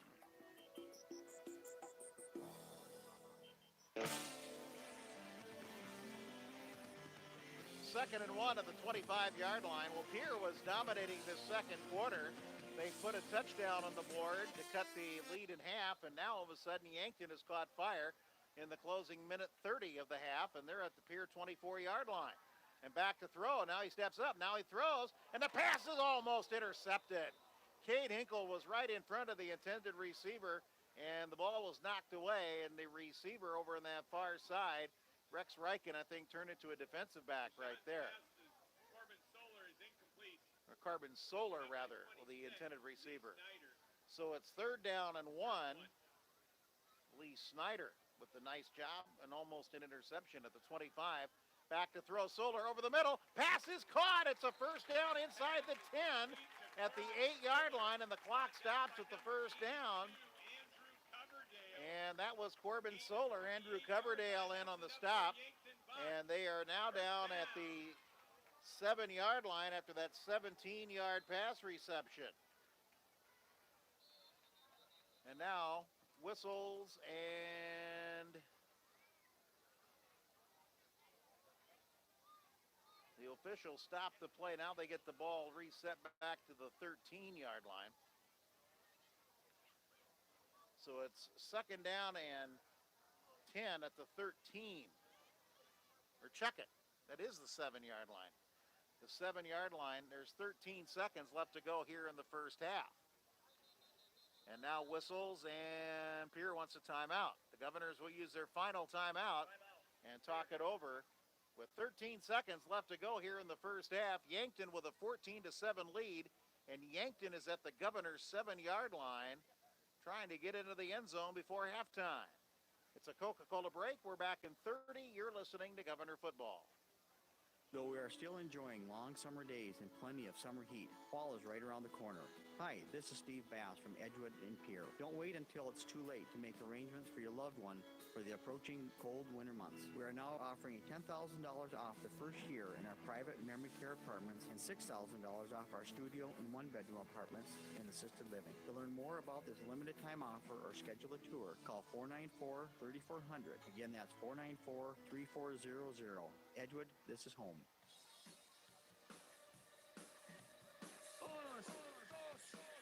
13 seconds left to go here in the first half. Remember that Yankton has an excellent kicker in Cole Swatsky.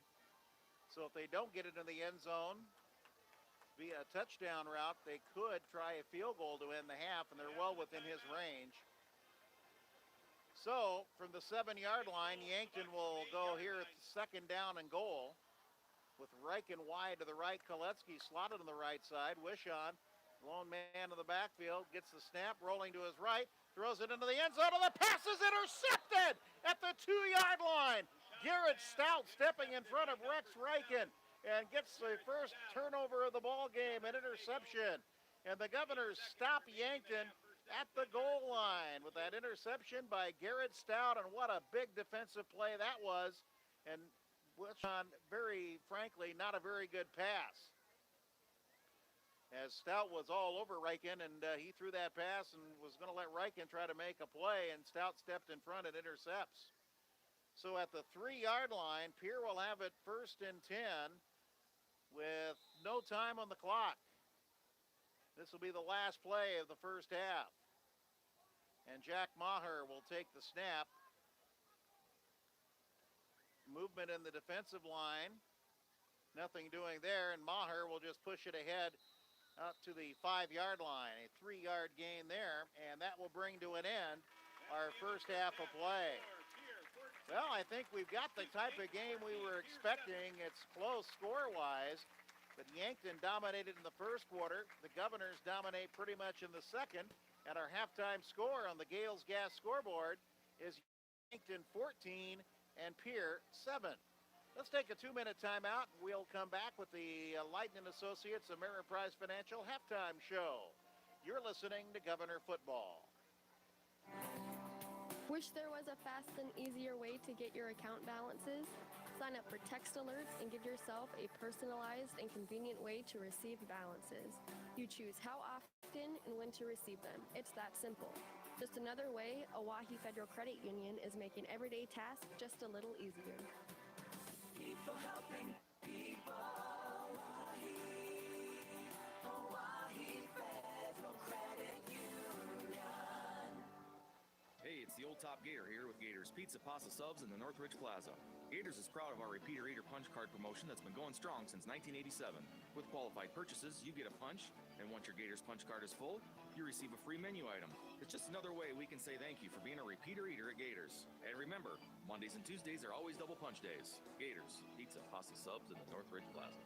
Gotta go to Gators. Gotta go to Gators. Gotta go to Gators. Pizza, Pasta, Subs.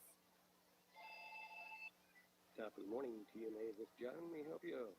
TMA top-notch service begins the moment you call for an appointment. John at TMA believes in customer service and quality work. When you need tires repaired or replaced, TMA is the place to go. Just remember, if it's round, rubber, and rolls, it's at TMA. You can count on TMA for all of your automotive needs, from tires to mufflers to all automotive repairs. Call TMA at 224-6167, and your service begins with... Top of the morning, TMA. This John may help you out.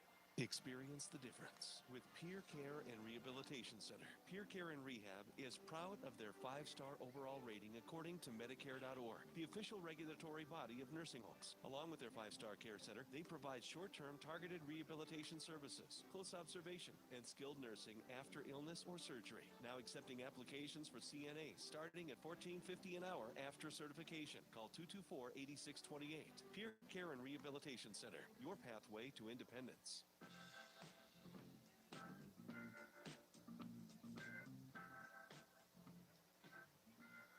Halftime here at Crane Youngworth Field. The Pierre Governors get a late touchdown and get themselves back in the ball game, but Yankton has a 14-7 lead. This is the Lightning Associates Ameriprise Financial halftime show, brought to you by Lightning Associates Ameriprise Financial in the Northridge Plaza. We'll take a timeout. We'll listen to this, and then we're back with our halftime. Since 1894, Ameriprise Financial has worked for their clients' futures, helping millions of Americans retire on their terms. I'm Karen Othier, a financial advisor with Leiden & Associates, a private wealth advisory practice of Ameriprise Financial Services Incorporated. I remain true to the vision of always putting clients first. I'm ready to help you get where you want to be. Office is located in Northridge Plaza, Pierre, South Dakota.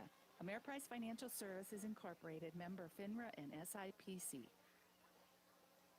Well, as we said, the first half has been dominated by the first quarter was dominated by the Yankton Bucks, but the Governors kind of got back into this game in the second quarter and did a little dominating of their own, won the battle of field position, as that has been the story of our game here in the first half, and we have a 14-7 lead over the Yankton Bucks over the Pierre Governors. The first score of the ball game for Yankton came on their first drive after the Governors were stopped 3 and out in the first, well, actually not 3 and out, but after picking up a first down, were stopped. The Bucks went 4 plays, 56 yards. Ethan Wishon hitting Rex Reichen on a 43-yard touchdown pass.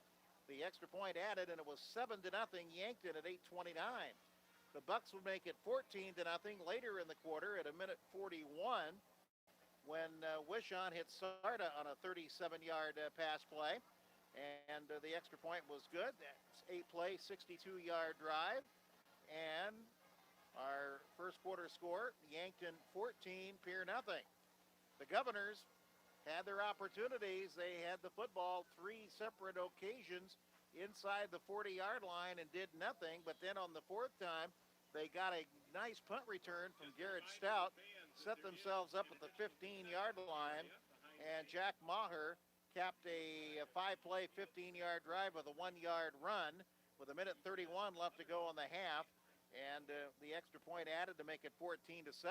But then Yankton moved the football right down the field, but Garrett Stout intercepted an Ethan Wishon pass in the final play, second to last play of the first half at the 2-yard line to deny Yankton, and that's where we're headed right now. Yankton with a 14-7 lead over the Pierre Governors.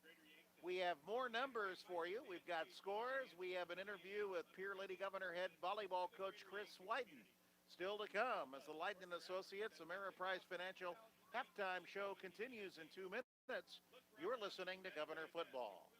Gateway appreciates. From now through the end of September, Gateway Ford Lincoln Toyota will be showing our appreciation by giving all public servants $500 off their next vehicle purchase. Teachers, police, first responders, state and federal employees. We appreciate everything you do, so save an additional $500 from now through the end of September. And thank you from Gateway Ford Lincoln Toyota, 518 East Sioux Avenue in Pierre. Call 605-224-7378 and visit gatewayflt.com. Nobody, and I mean nobody, beats a Gateway deal. Some exclusions apply. See dealer for details. Chances are you're overlooking a big energy thief in your home or commercial building. The garage doors. But Overhead Door Company of Pierre can help stop that energy waste with a full range of insulated, weather-tight garage doors. Their residential garage doors give you insulated performance at an uninsulated price. And their Thermocore insulated steel doors give commercial buildings the energy efficiency they demand today. Find out more. Call Overhead Door Company of Pierre at 1-800-649-9905 and put a stop to the garage door energy thief. Reese's fans, take your Reese's love to an outrageously caramel level with a new DQ Reese's Outrageous Blizzard Treat. Loaded with crazy delicious Reese's peanut butter cups, Reese's Pieces, and peanut butter. But then it's topped off with game-changing caramel? That's outrageous! Yes! So stop in and taste all this insane caramel with the Reese's Outrageous Blizzard Treat. Available now at your Pierre Dairy Queen. This is fan food, not fast food. Your cancer care should be as unique as you are. At Avera Breast Center, our team of experts create a treatment plan that will work best for your type of cancer, using the latest screening, radiation, and surgical techniques. You also have access to holistic approaches to help with side effects, and a 24/7 call center for answers to your cancer questions when you need them. Learn more at avera.org/breast or by calling 855-697-2592.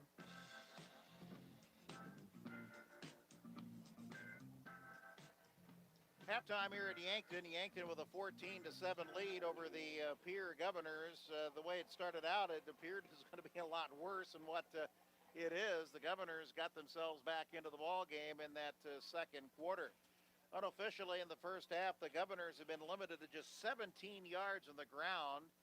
Or rather, I take that back. Yankton has 17 yards on the ground. The Bucks 17 yards. Chad Koletsky 9 carries, 15 yards. Ethan Wishon has 2 carries for 2 yards, and that's it. But passing-wise, the Bucks have hit for 142 yards and 2 touchdowns. They have 159 total yards in the first half. 62 yards and 3 catches for Rex Reichen. 49 and 3 catches for Miles Sarda. 21 yards and 3 catches for Corbin Soler. Michael Drotzman, 1 catch for 10 yards, and Cade Koletsky, 3 catches for 10 yards. For the Governors, they have 22 yards on the ground and 50 in the air for 72 total yards. But do keep in mind, in that second quarter, they were starting in Yankton territory, and deep in Yankton territory. Their touchdown drive started at the 15-yard line. But the leading rusher for the Governors is Jack Mahar, who has 16 yards. McGuire Rasky has 16 yards. Garrett Stout, though, has been hit for a minus 14 yards. And then Gage Gearing, 1 carry for 4 yards. Passing-wise, only 4 receptions on the night. Garrett Stout has 1 for 30. Jack Maher has 3 for 20. So 72 total yards for the Governors, 142 total yards for the Yankton Bucks. Other scores tonight from what we have, North Border leading Potter County by a 14-6 count. And Cologne with a 23-12 lead over Burke in the second quarter. That North Border Potter County game is at the half. Stanley County with a 14-7 lead over Wagner at the half. Kimball, White Lake, and Parkston are tied at 6. Hamlin and Webster tied at 9-7. Hamlin at the half. Custer leading Littlewood 14-0 at the end of the first quarter. And in Bonhomme, a 26-0 lead over Miller Highmore Herald in the second quarter. Lyman 16-0 over Kadoka in the second quarter. And in the top of the third inning, the Minnesota Twins and the Texas Rangers are scoreless. And there are probably more people next door at the high school football game than at Texas Stadium where the Rangers play their home games. Here it's 14-7, Yankton with the halftime lead. And Chris Swyden is the head coach for the Pierre Lady Governors. They're off to a 1-2 start, and we got together with Chris after Tuesday's loss against Mitchell, and we talked about the Lady Governors so far through this early part of the season. Okay, Chris, 1-2 to start the season. You played fairly well. I mean, you've lost 6 straight games now to 2 very good teams. Yeah, we've had our ups and downs, but injuries and issues come up in the season, and the continuity just isn't where we need it to be right now to compete with some of those good teams. Are the injuries just kind of hobble type injuries, or are they serious? Or no, they're nothing major. We'll get them back shortly here, but it's a couple of to the same position, and so we're having to put people in places they haven't played before, and we weren't playing as a team, and when we were playing against the experience of a Stevens and a Mitchell, it really came back to bite us in a couple occasions. And I think Stevens and Mitchell, very similar type matches. I mean, they really attacked. They got jumped on you early, and you really could not get yourself back in. Yeah, frustration crept in, and we weren't able to execute the way that we needed to compete with them. It starts with the pass, and we just couldn't get anything going, and then our hitters struggled when they did have the opportunities, and it just makes for a couple of rough nights. And not the way that we wanted to go out and show we were capable of playing. But, there has been some positives. Addie and Emery have been playing well and hitting the ball. And, at times our passing has been on. I mean, we had a nice run. We were down 10-17, and we come back to tie it up against Mitchell in that second set. And that was based off of our passing. So, when we get it together, we're able to do some things, and it's really build from there as we go forward. I think this week now between matches probably is going to come in handy for you. It is, just to catch our breath a little bit. You got, 3 games here in 5 days and not a good chance to get set and get ready for the next one. And, it's a good chance to catch our breath, get ready, and get back at it. Now, next Tuesday, you got to Spearfish, and you got Sturgis finally for your home opener. Those are teams that on paper I think Pierre should take care of. Yeah, and we must. These are must-win games and get ourselves heading back in the right direction before we have Aberdeen. And then Aberdeen, I mean, then you just kind of let the chips fall where they may. Yeah, that's a big one. We got to, with the round of 16 format, every match holds a lot more weight. And, we felt we didn't perform up to our abilities here these last couple, and it's important that we get it going back the right way. Have you played Spearfish or Sturgis during the summer or anything, or what do you know about them? I haven't seen much. We got a little film on them. They both lost some seniors. I know Spearfish lost several seniors last year, so they're a pretty young team. Sturgis has got some athletes, and they're going to be tough. We got to be ready to play. These road games, though, they kind of grate on you a little bit. They do. It's just the long days. Having school and then a 3-hour bus ride. It catches up with you, but there's no excuses, especially this time of year. We got to get out there and play at a higher level than we have yet. And that is head coach Chris Wyden of the Pierre Lady Governor volleyball team. The Lady Govs will travel to Spearfish Tuesday night for their 4th consecutive road game to start the season. Their home opener is Thursday night when they entertain Sturgis, and that's a match that we'll have for you on River 92.7, Sturgis and Pierre from Riggs High Gym. Our coverage will begin at 6:40. Hey, we certainly hope that you're enjoying the ball game tonight over on vrgnews.com, also on River 92.7. And of course, if you want to view the ball game, you can tune in and get all of the action with the video as well as the audio of the game. That is on our YouTube channel. Just log on to youtube.com and then type in Dakota Radio Group, and it'll take you right there. Simple as that. Well, both teams are back out onto the court, and this has been the Leiden & Associates Ameriprise Financial Halftime Show, and it's been brought to you by Leiden & Associates Ameriprise Financial in the Ridgeview Plaza. We'll pause for 2 minutes and come back for the second half. You're listening to Pierre Governor Football. Beck Motor Company is kicking off their 50th year in business with huge discounts on all their pre-owned inventory. All makes and models, all price ranges. They've all been sale priced. And get 4 free oil changes with your purchase. See them all at www.beck-motors.com. Then stop by today. Beck Motor Company, Pierre. Category this time is sandwich at Arby's. Pat, I'd like to solve the puzzle. Wait till the sun shines Nelly. What? I just read you the category. It's a sandwich at Arby's. Well, how dumb are you people? Pat, let's break for lunch. I've got a smokehouse beef short rib sandwich from Arby's for you. Smoked beef short rib with crispy onions, cheddar cheese, and barbecue sauce on Texas toast. Try beef, short rib, and other smokehouse sandwiches at Arby's today. They have the meats. I think I can solve it now. Come stay at the Ramkota Hotel in Pierre. You'll be impressed from the second you walk in. Have a meal in the River Center Cafe. Open daily from 6 a.m. till 10 p.m., serving breakfast, lunch, and dinner. For the sportsman, the Ramkota features a fish cleaning shed and will even prepare your catch in the cafe. Ask about the sportsman's rate. Your family will love the Ramkota's pool area. The Ramkota offers free van rides too. And then there's the River Center Tavern with large screen TV and fresh popcorn. Stay at the Ramkota Hotel in Pierre. Call 224-6877. Hey, new guy. Shovel, right? Yeah, right. And I'm not exactly new. I've seen some action. Yeah, what's your story? Hey, my last gig, I nearly got electrocuted, almost drowned.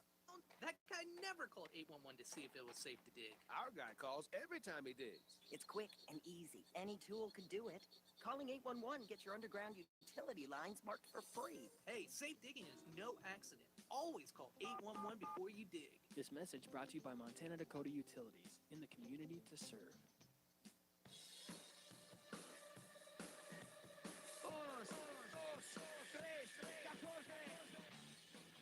Well, Yankton will get the ball to start the second half as they won the opening toss and deferred. Have some more scores to pass along. Couple of added scores. Warner leading Hitchcock-Tulare 22-6. Lyman with a 22-6 halftime lead over Kadoka. Last score we had, Stanley County was leading Wagner 14-7 at the half. And here, of course, Yankton with a 14-0 lead over Wagner. We're going to try to get some more scores from the big schools, and see if we can't come up with some scores for you there as well. But we've got a good ball game going on right now as the Governors got themselves back into the game with a late touchdown and then a defensive stand with an interception. And right now they have a 14-7 deficit, but they were trailing 14-0 most of that first half. Don't forget, next Friday we will be in Douglas for the Pierre Governor and Douglas Patriot game. That'll be a 7 o'clock Central Time tip-off, or a kickoff rather, with the pregame beginning at 6:25. So join us for that between the Pierre and Douglas from Douglas. And of course, Thursday night we mentioned Lady Gov volleyball with the Lady Governors and Sturgis from Rigside Gym. We'll have coverage of that ball game for you on River 92.7 as well. Your official home for Pierre Governor and Lady Governor sports. So the deep backs will be Corbin Solar. He will be on the near side. Brody Peterson will be on the far side. Carson Miller will kick off. Pierre will be moving from right to left as you face your dial. The sun has gone down. The temperature has gotten rather pleasant. It was rather warm when we started the ball game, but it has gotten cooler. So Pierre trailing 14-7. Miller will kick it off. It'll be a short kick, and it will bounce at the 32. It hit a Yankton player, a loose football, and Yankton fell on it, and they'll have it at the 28-yard line. So Yankton, Johnny on the spot on that rather short kind of little dump kick more than anything else. Brody Peterson came up and recovered that. So Yankton has it. 1st and 10 inside their 30 at their own 28-yard line. So Ethan Wishon, who has thrown the ball very consistently tonight for Yankton, will be in a quarterback in the shotgun. Koletsky is back in the backfield. Wide receivers to the right and to the left. Man in motion, right to left as well. Wishon with the snap. There's a quick pitch to Koletsky, and Koletsky's across the 30 to the 35 and out to the 39-yard line where he's finally stopped over there. River Iverson over there. Coverdale also in the vicinity, but Koletsky with a quick 11 yards and a first down. 26 yards carrying for Chad Koletsky and 10 carries. So 1st and 10 at the 39-yard line. Well, now they moved it back, and they will put the ball closer to the 37-yard line, and they measured. It's just short of the first down, so a 10-yard pickup. I thought he got to the 39-yard line, but apparently he stepped out before he got to the 39. So it's 2nd down and 1 at the 38, just shy of the 38, and now they give the ball to Koletsky, and he does get the first down across the 40 to the 41-yard line. 3-yard pickup. River Iverson again in on the stop for the Governors. So it's 1st and 10 at the 41-yard line. Just underway here in the second half. Yankton with a 14-7 lead over the Governors. Wishon at quarterback, calling his count. There's the snap, play action, rolling to his right, dumps the pass over the middle, and the pass is caught. And at the 47-46-yard line, just a quick pass over the middle, Michael Drotzman with that reception. Or did they rule that he did not catch the football? They called a penalty, rather, illegal receiver downfield. So that is a penalty that'll be marked off on Yankton, and they'll mark that back to the 35-yard line. So a 5-yard penalty for the Bucks, and that'll make it 1st down and 15 back at the 36-yard line on that illegal man downfield penalty. I did not see a flag thrown, but it was. So here's Wishon on 1st and 15. There's a snap, and he takes off running up the middle, cuts back to the 40. He's to the 45 to the 50. He's run out of bounds at the 47-yard line in Pierre territory. So Wishon got some running room, and he picks up 18 yards and a first down on his longest run of the night. And Yankton is in Governor territory, 1st and 10.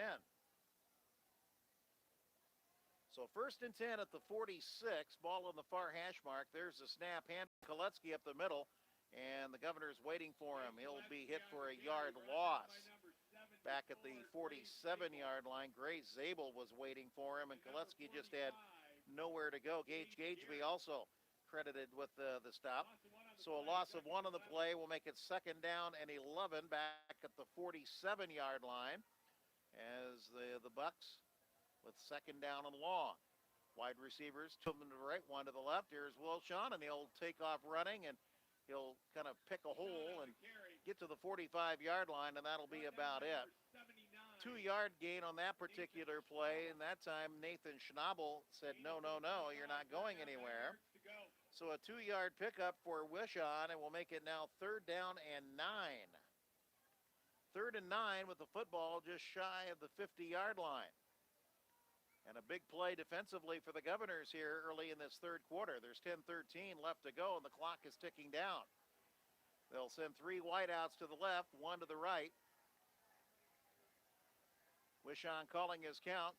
There's the snap, and he's got it. He rolls to his right. Penalty marker goes down, and Wishon throws the football, and it's caught, but it's going to come back as we have a penalty on Yankton. So the Bucks penalize themselves once again on the pass play. Wishon fouled Drotzman open at the 32-yard line. He would have the first down, but it'll come back with the penalty. Holding is the call. Another big 10-yard penalty. That's 8 penalties in the ball game, and that is the 4th 10-yard penalty for the Bucks. So the ball's back to the 45-yard line, and it'll be 3rd down now once again. They need to get to the 36 for a first down, so it's 3rd and 16. Back to throw. Wishon near sideline, and the pass is incomplete, intended for Miles Sarda. Lee Snyder was covering on the play. Sarda stopped and made a diving attempt behind Snyder, but the pass was incomplete. So Wishon throws an incompleted pass. It'll be 4th down and 16, and a punting situation for the Yankton Bucks. So the Pierre Governor defense does its job. They stopped Yankton after they got out to midfield. So here in to do the punting is Drotzman. He'll stand back at his own 30. Stout is back at his own 10 to return it. And Drotzman with that left-footed kick will kick one. It'll hit at the 20, take a roll inside the 10. Will it get to the end zone? Yes. It got to the end zone just before a Yankton player did, trying to make it and keep that ball in the field of play, but it would not cooperate. And it was a nice effort that time by Yankton's Luke Barnes, but Barnes just ran out of real estate, and Pierre will have it 1st and 10 at their own 20-yard line. So the Governors with their first possession of the second half, trailing 14-7, and Jack Mahar will be the quarterback now. Wide receivers, 2 to the right and 1 to the left of the slot on the left side. There's the snap and a handoff up the middle to McGuire Rasky. Rasky will go to about the 23-yard line. 3-yard pickup for Rasky. Levi Wiersma in on the stop. 2nd down and 7 with the football at the 23-yard line. Rasky's only rushed for 19 yards, but he's had some tough carries in there and gotten some big yards for Pierre when they've had to. So here is a 2nd down and 7, and now Stout's back at quarterback, and he'll jump a pass out on the right side, and Gageby was open, but he did not catch the football. He drops it at the 29-yard line, an incompleted pass. And that was a good-looking play designed by the Governor's coaching staff, and Gageby had some running room, but he has to catch the football first, and he didn't hold on to it. Now it's Maher in at quarterback as the musical chairs quarterback situation continues for Pierre. And Maher on 3rd down and 8. from the 23-yard line. Back to throw. Maher, he'll throw it on the near sideline, and the pass is intercepted at the 32-yard line, and Yankton has it 1st and 10. Intended for Jason Schuchard, but it was Ryan Iacker stepping in front and intercepting the pass. That's the 3rd Governor turnover, and Yankton now has the football 1st and 10 at the Pierre 30-yard line. A rather lackadaisical pass, didn't have much zip on it, and I tell you what, when that pass was thrown, Schuchart was open, but that pass took plenty of time to get to the receiver, and there was plenty of time for the interceptor Eichiker to get in position to make the intercept, and he did. So it's 1st and 10 for Yankton now at the Pier 30, and Wilshon at quarterback. He'll pitch it up to Koletsky. Koletsky will avoid a tackle, and he'll get inside the 30 to the 29-yard line. River Iverson and Gage Gageby in on the stop on a 1-yard pickup for Koletsky. It'll bring up a 2nd down and 9 at the 29-yard line. 8:30 left to go in the 3rd quarter. Yankton with a 14-7 lead and driving. Wilshon, the quarterback, he sends Saylor wide to the left, Reichen to the right. Calling his count now on 2nd down and 9. Koletsky moves in the backfield. There's the snap, and Koletsky will take it up the middle, and he'll get to the 26-yard line, maybe the 25. All depends where they place it. River Iverson again in on the stop, and also Preston Taylor might have got a hand on him. Inside the 26 to the 25-yard line, that's a 4-yard pickup for Koletsky. And it will bring up a 3rd down and about 6. 3rd and 6 at the 26. And Wilshon with a quick pitch to Koletsky on the left side, and coming up and making the hit and making the stop on the 29-yard line was Cade Hinkle, the linebacker on that far side. A nice play by Hinkle, and he missed Koletsky. Koletsky had some room to run. So a loss of 3, and it will bring up 4th down and 9 for the Bucks.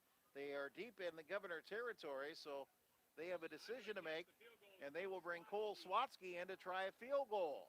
The spot of the ball is at the 36. It'll be a 46-yard attempt, slight angle to the left. Snap is down, kick is up, and the kick is no good, wide to the left.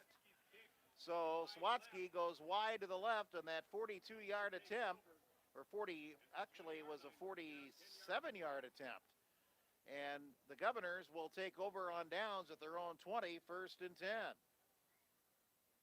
Swatsky's got a leg on him, but accuracy is kind of questionable at times. He can certainly kick it from anywhere, though, and he can kick it through. You just hope that it's not this time, and that time it was a little bit wide left. So the Governors take over, 6:51 left to go here in the 3rd quarter, still trailing 14-7. And the Governor offense back out on the field, and Jack Maher will be in at quarterback. Wide receivers to the right and to the left. Maher, he has a couple of running backs in the backfield with him, and he'll hand the ball. Oh, play action to Gageby. There's a long pass right side for Stout, overthrown, incomplete. Fly pattern down the right sideline, and Stout was open momentarily. Was that Jessup? That was Jaden Jessup. I stand corrected. Jaden Jessup. And it was overthrown by about a couple of yards. So Maher had a pretty good oomph on that one, but a little bit too much. And the incompleted pass makes it 2nd down and 10 at the 20-yard line. Governors have only completed 4 passes tonight, and they've not rushed for much, so they're kind of struggling a little bit.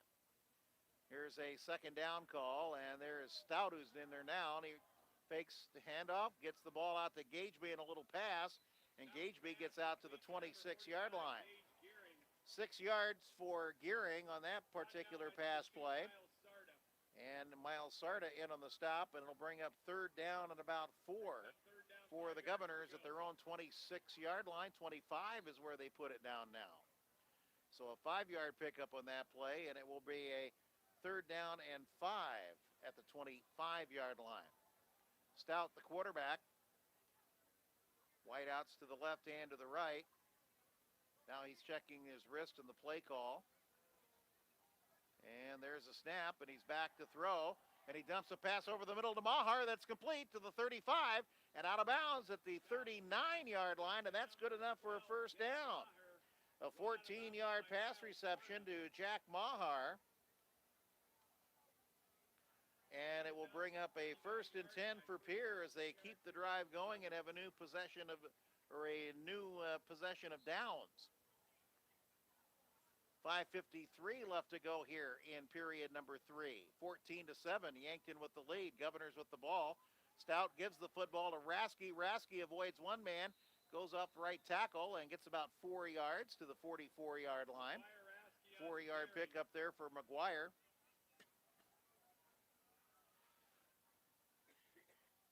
He's picked up some tough yards inside tonight. Brody Peterson with the stop. It's 2nd down and 6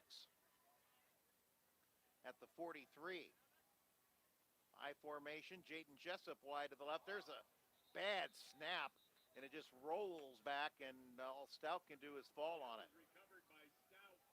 And that's got to upset the coaching staff across the way because that's a wasted down. And it's a loss of 4 on that particular play.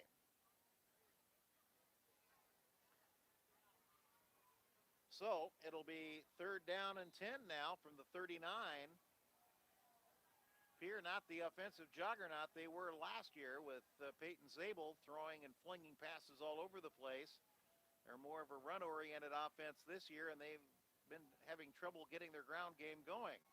Here's the snap to Stout. Stout rolling to his left. Now he's got some running room. He's to the 45, to the 50. He's got a first down into Yankton territory at the 49-yard line. Garrett Stout tucking the ball under his arm and doing a nice job. He'll pick up 11 yards and pick up the first down. So Stout just put his head down that time and got it. And he is at the 49 in Yankton territory, 1st and 10. 4:32 left to go here in the 3rd quarter. Wide receiver out to the left is Jessup. Wide out to the right is Shukart. And here is Stout back to throw. Dumps a pass out on the flat. It's caught by Gageby. And Gageby is, nope, they're going to say he did not hold on to it. Incompleted pass to Gageby. So it'll bring up a 2nd down and 10 at the 49-yard line.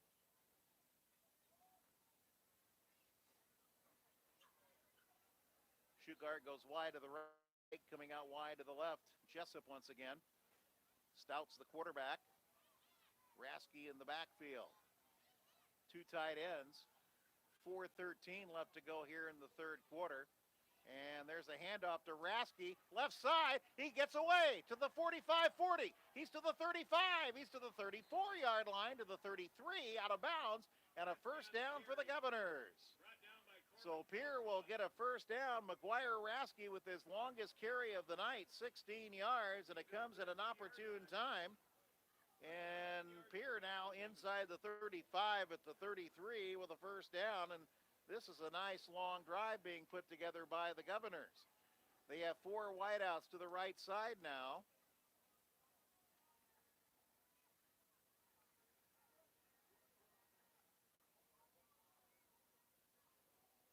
Stout, the quarterback, calling his count. There's a snap and a pass out on the right side intended for Jessup, overthrown, incomplete. Bringing up 2nd down and 10. I just got a tweet saying I've been calling Gage Gearing Gageby. Yeah, I know I've been calling him Gageby, but that's Gage's first name plus B. 2nd down and 10 for 33. It's Gearing every time. Obviously, Gunner is his brother and in the line as well. I guess I should quit the play on words and just go with the name straight up. Gageby. Oh, Gearing. Okay. Gearing will line up on the left side this time. Wide out to the left, Shukart. 2 wideouts on the right, including Maher and Jessup. Stout, the quarterback, calling his count. Here's a fake to Rasky. Pass out on the flat to Maher. One-on-one. Maher cuts back in, and he got very little, if anything. Maybe 1 yard on that particular pass play to Maher. And it will bring up third down at about 9 at the 32-yard line. Well, the Governors in Yankton territory once again, but time is ticking down. 3:16 left to go here in the third quarter. Jason Jessup wide to the left. Rasky is now slotted on the left side. Stout in the backfield, nobody with him. Now comes Rasky into the motion, and there's a snap and a pass over the middle, and Jason Shukart catches the ball, bounces off a tackler, and goes in for the touchdown! Touchdown, Governors! Stout to Shukart, his first catch of the year, his first touchdown of the season, and two Yankton players who banged into Shukart are on the field, shaken up, and Shukart is being celebrated by his team as the Governors get a 32-yard touchdown pass and are 1 point away from tying this football game up. Jason Shukart showing a lot of toughness. He made the catch over the middle. Two Yankton defenders to try to crunch him, and what they did is crunch each other, and Shukart just bounced off and went in uncontested for the touchdown. So with 2:46 left to go here in the third quarter now, Pierre is trailing 14-13. They are dealing with the two injuries on the field. So we have a Coca-Cola injury timeout as the two Yankton players being helped on the field. One of them is getting up now and will walk off under his own power. And we'll see what the other Yankton player, yep, he's getting up too. So we'll just keep it right here. And they're probably matter about allowing the touchdown than anything else. So Stout with the touchdown pass to Shukart. Shukart with the touchdown, 32-yard pass play. And the Governors are a point away from tying this ball game up. Carson Miller will try the extra point out of the hold of Garrett Stout. On to attempt the extra point. So here is Carson Miller with the point that tie the ball game up. Snap is down, kick is up, and the kick is good. And we are all knotted up at 14-14 with 2:46 left to go here in the third quarter. And we're back with the Governor kickoff in 30 seconds. You're listening to Governor Football. The attorneys at May Adam Law Firm have been serving South Dakotans statewide since 1881. Whether you have questions about family law, you want an estate plan, you need legal advice on a business deal or an agricultural transaction, or you've been injured in an accident, the May Adam lawyers will represent you in life's most important decisions. We are located in Pierre and have been traveling across the state protecting our clients' legal rights. Call May Adam at 224-8803 and ask for Katie, or visit our website, mayadam.net.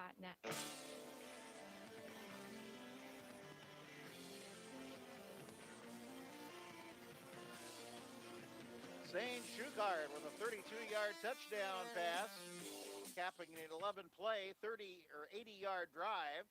The extra point added, and with 2:46 left to go here in the third quarter, the Governors have knotted the game up at 14-14 and starting to take control of the line of scrimmage. Last week it was Harrisburg who took control against the Governors late.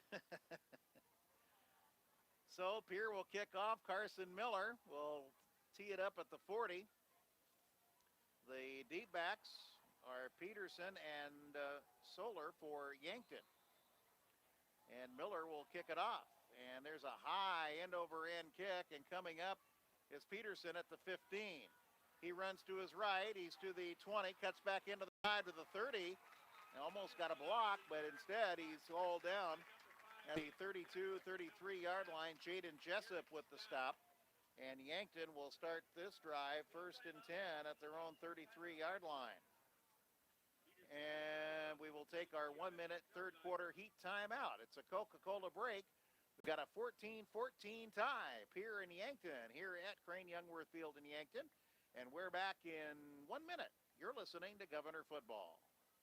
Today, the average person spends more time researching their TV purchases than they spend researching their mortgage options. TVs are pretty complex, but have you ever tried to read a mortgage contract? Think about it. Shouldn't we be giving at least as much consideration to a 30-year loan as we do a 50-inch screen? At First Dakota, we believe that the more a home buyer knows, the better the home buying experience. Home loans from First Dakota National Bank. We love answering questions. Visit firstdakota.com. First Dakota is an equal opportunity lender. Do you know about the Good Neighbor Pharmacy at Lynn's Dakota Mart? It's a convenient place to have your prescriptions filled, especially when you can shop for groceries, sporting goods, and all your needs, while the Good Neighbor Pharmacy fills your prescription. Lynn's Dakota Mart and Good Neighbor Pharmacy offer free delivery and mail out. You're not a number, you're a neighbor at Good Neighbor Pharmacy inside Lynn's Dakota Mart in Pierre. Okay, Koletsky trying to get around the outside and stopped after a 3-yard gain. That's his 16th carry of the night. He has 28 yards. Second down and 7 at the 36-yard line, just shy of the 36. Ball on the far hash mark. 2:07 left to go here in the third quarter. 2 wideouts to the right, 1 to the left. There's the snap, and running is Wishon and turns back upfield and gets to the 40, where Cade Hinkle brings him down, but not before Wishon picks up 4 yards. Third down and 3 for the Yankton Bucks. 3rd and 3 at the 40-yard line in their own territory. Wishon with the snap and gives the ball to Koletsky again up the middle, and there's nothing doing. Koletsky got slammed at the line of scrimmage, falls ahead for maybe a yard. Nathan Schnabel made the initial hit in there. Chase Satgast helped out, and it will bring up a 4th down and 3 at the 40. No gain for Koletsky, and the Governors will get the football back, and Pierre starting to take control on the line of scrimmage. And there's a minute left to go in the third quarter. Drotzman is in the punt once again. He'll stand back at his own 25-yard line. And he drops the football, picks it up. Now he's going to take off and run. And he's going to get a first down across the 45 to the 46-yard line. So there was a botched punt attempt that Drotzman was able to keep control of the football and was able to run and pick up a first down. A 6-yard gain for Drotzman on a attempted punt and a 1st and 10 for Yankton. And plays like that could change the tempo and the whole outlook of a ball game for a team. So Yankton, instead of punting the ball and sending their defense back on the field, keeps the offense out there. 1st and 10. 2 wide out to the right, wide out to the left. Wishon calling his count. There's a snap. There are penalty markers all over the place. We'll see who this one is on. It's probably on Yankton. We'll get the call from the official. Kelly Pfeiffer says illegal procedure. That's the 9th penalty on Yankton tonight. So it's 1st and 15 with the football now back at the 41-yard line, with 29 seconds left to go in the third quarter. A 14-14 tie. There's the snap. Wishon back to throw. Dumps it out on the flat. Miles Sarda. And he's going to be brought down. No gain. Cade Hinkle once again. A nice open field tackle at the 41-yard line.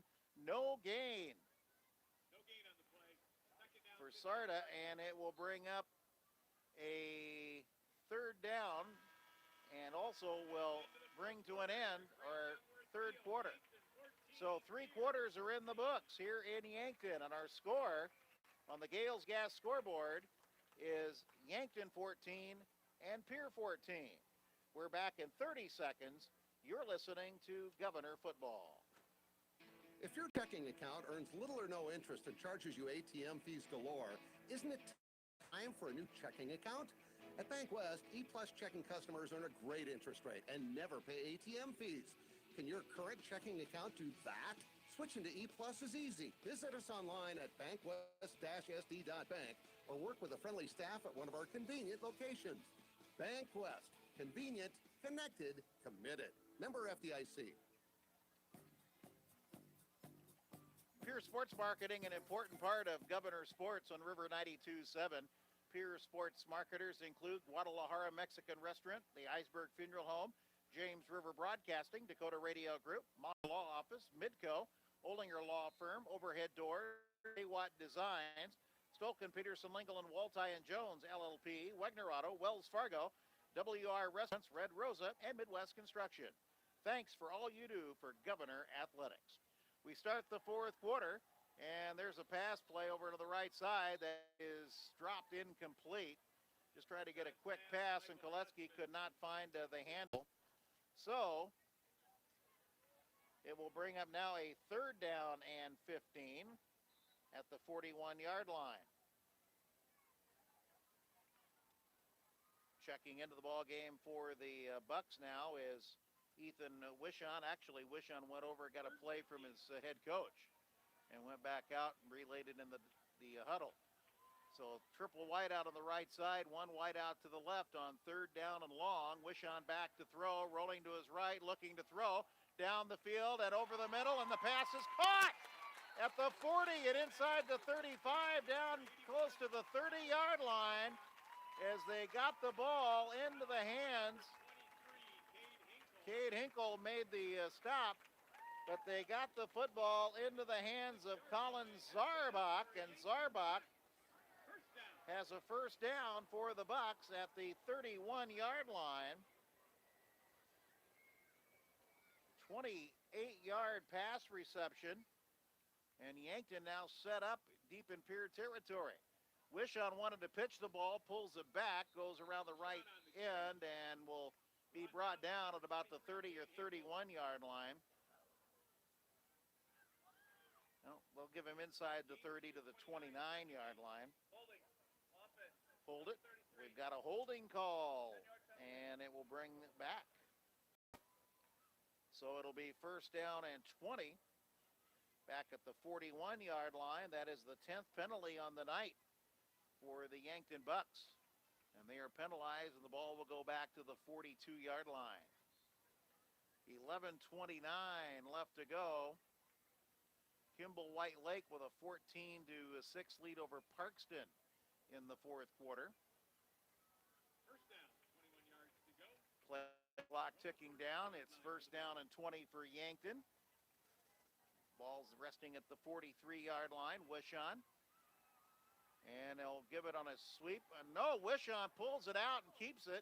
And he'll run inside the 40 to the 35-yard line, where he runs right into River Iverson. So a 6-yard pickup there for Wishon on a quarterback keeper. And Yankton has it 2nd down and 14. Ball is at the 35-yard line. Wishon all by his lonesome in the backfield. There's a snap. There's a quick pass over the middle. Pass is caught. Immediately hit.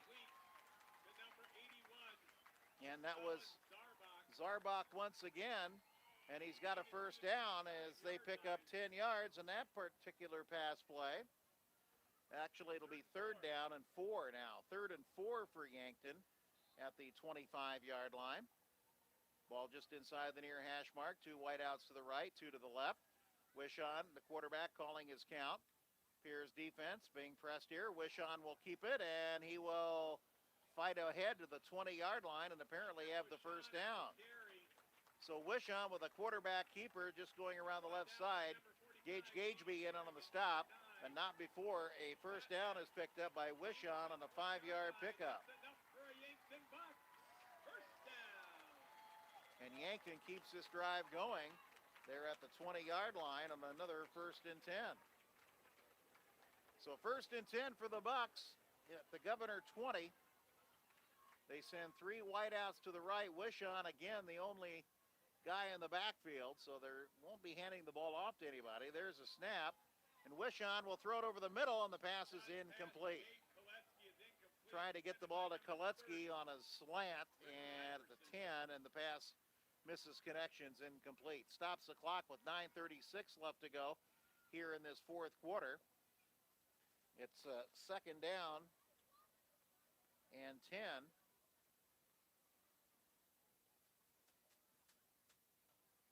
At the 20-yard line.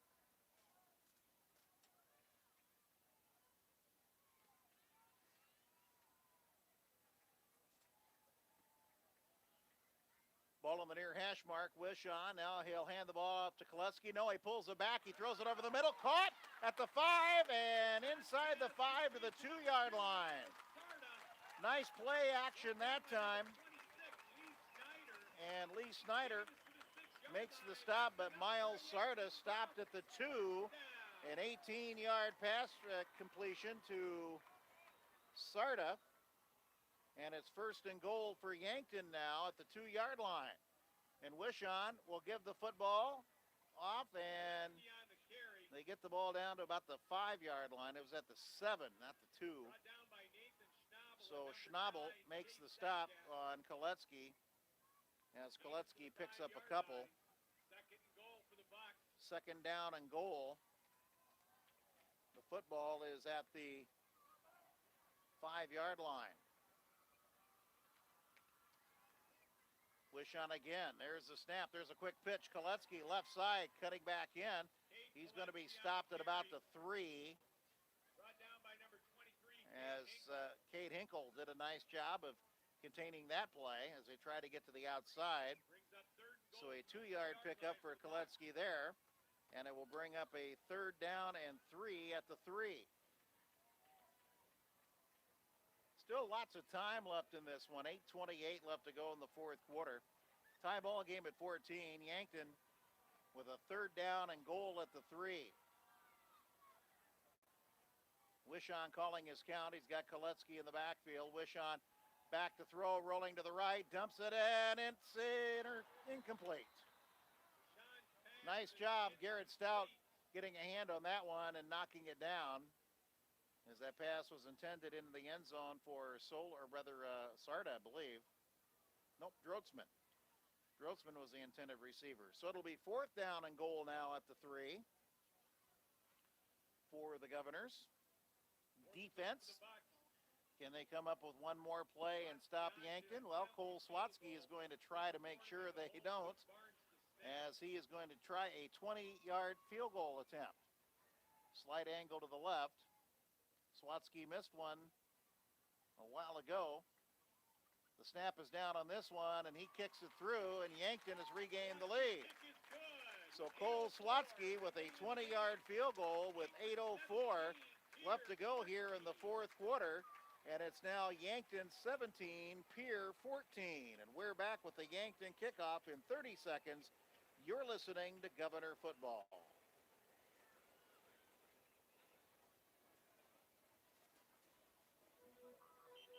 This message is brought to you by the Donut Shop in Pierre. The Donut Shop on the top of Euclid Avenue in Pierre is closed until further notice. Again, the Donut Shop on the top of Euclid Avenue in Pierre is closed until further notice. The Donut Shop on the top of Euclid Avenue in Pierre is closed until further notice. Though we are still enjoying long summer days and plenty of summer heat, fall is right around the corner. Hi, this is Steve Bass from Edgewood and Pierre. Don't wait until it's too late to make arrangements for your loved one for the approaching cold winter months. We are now offering $10,000 off the first year in our private memory care. So Yankton will tee the football up and kick it off after Cole Swatsky kicks a 20-yard field goal through the uprights, capping a 10-play, 67-yard drive, and it is a 17-14 This Governor Yankton lead. And Swatsky will kick it off. Rasky's back deep along with Stout, and this will be Rasky at the 2 to the 5-10 to the 15 to the 20 and gets out to the 24-yard line and that is where Yankton will make the stop, and Pierre will have the football 1st and 10. So the Governors now down once again, this time by 3 at 17-14.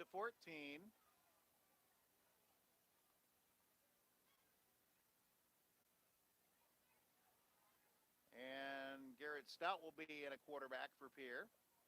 Pierre has turned the ball over 3 times. Despite those 3 turnovers, still in this bowl game, but they trail by 3. So now it's Stout at quarterback. Rasky in the backfield, play action, rolling to his right, dumping a pass, incomplete, penalty marker down. So this may be a roughing the passer call. Stout got rid of the football. He was being chased. Pass was incomplete, but we check the penalty now.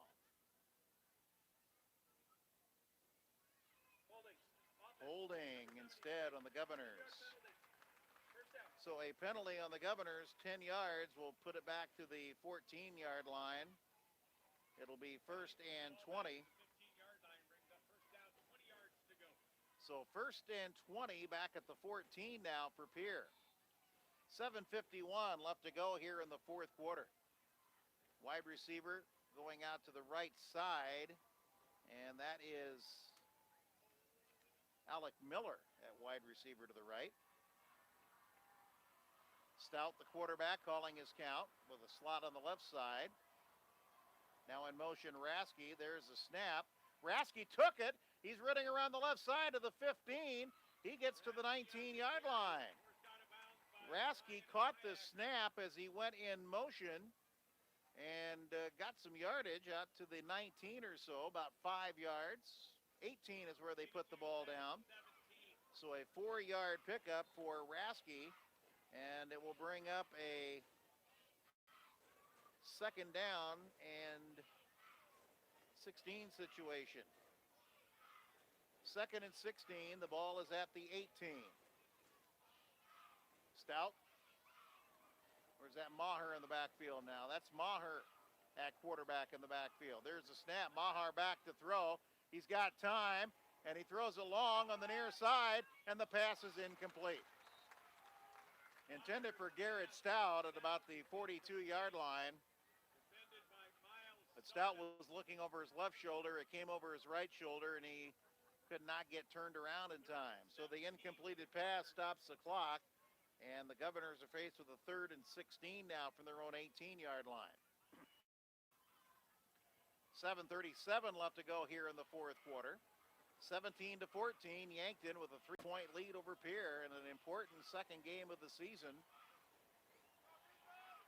Maher back to throw over the middle, and the pass is incomplete, intended for Jason Schuchard. And Zane trying to leap high but cannot pull the ball in. So it'll be 4th down and 16. And the Governors will look to have to punt this football away and rely on their defense to get the ball back. Yankton's not sure they're going to punt. They don't have anybody back deep. Now they do. They are dropping back Caden Peterson, I believe. There's the punt. It's a high, short punt, and it will hit at the 41, and it will be down at the 40. By Alec Miller. So Yankton will get the ball now at the 39-yard line. So a 21-yard punt. And Yankton gets the ball in great field position, 1st and 10 at their own 39-yard at the Pierre 39-yard line. So the Buck offense will come back out on the field. Ethan Wishon.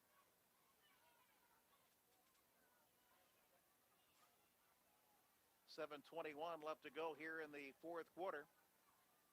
2 wideouts to the left, 1 to the right. Wishon in the backfield now sends a man in motion left to right. And there's a handoff to Koletsky up the right side. Gageby wraps him up and brings him down after about a 1-yard gain to the 38-yard line. So Koletsky not getting much, although he has 20 carries for 33 yards.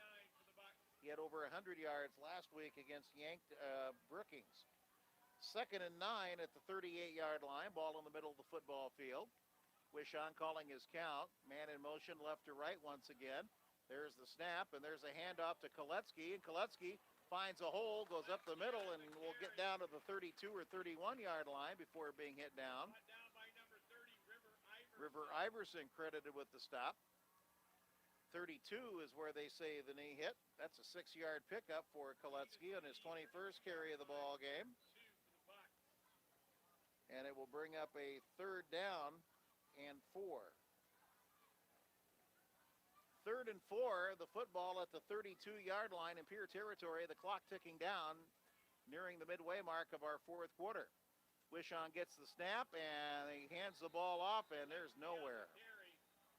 There is absolutely nowhere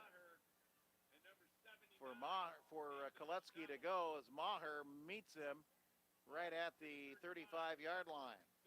So that's a loss of 3. We'll make it 4th down and 7. And they feel they're in 4-down territory. They're not going to try to pin the Governors back deep, so they're going to go for it on 4th down and 7.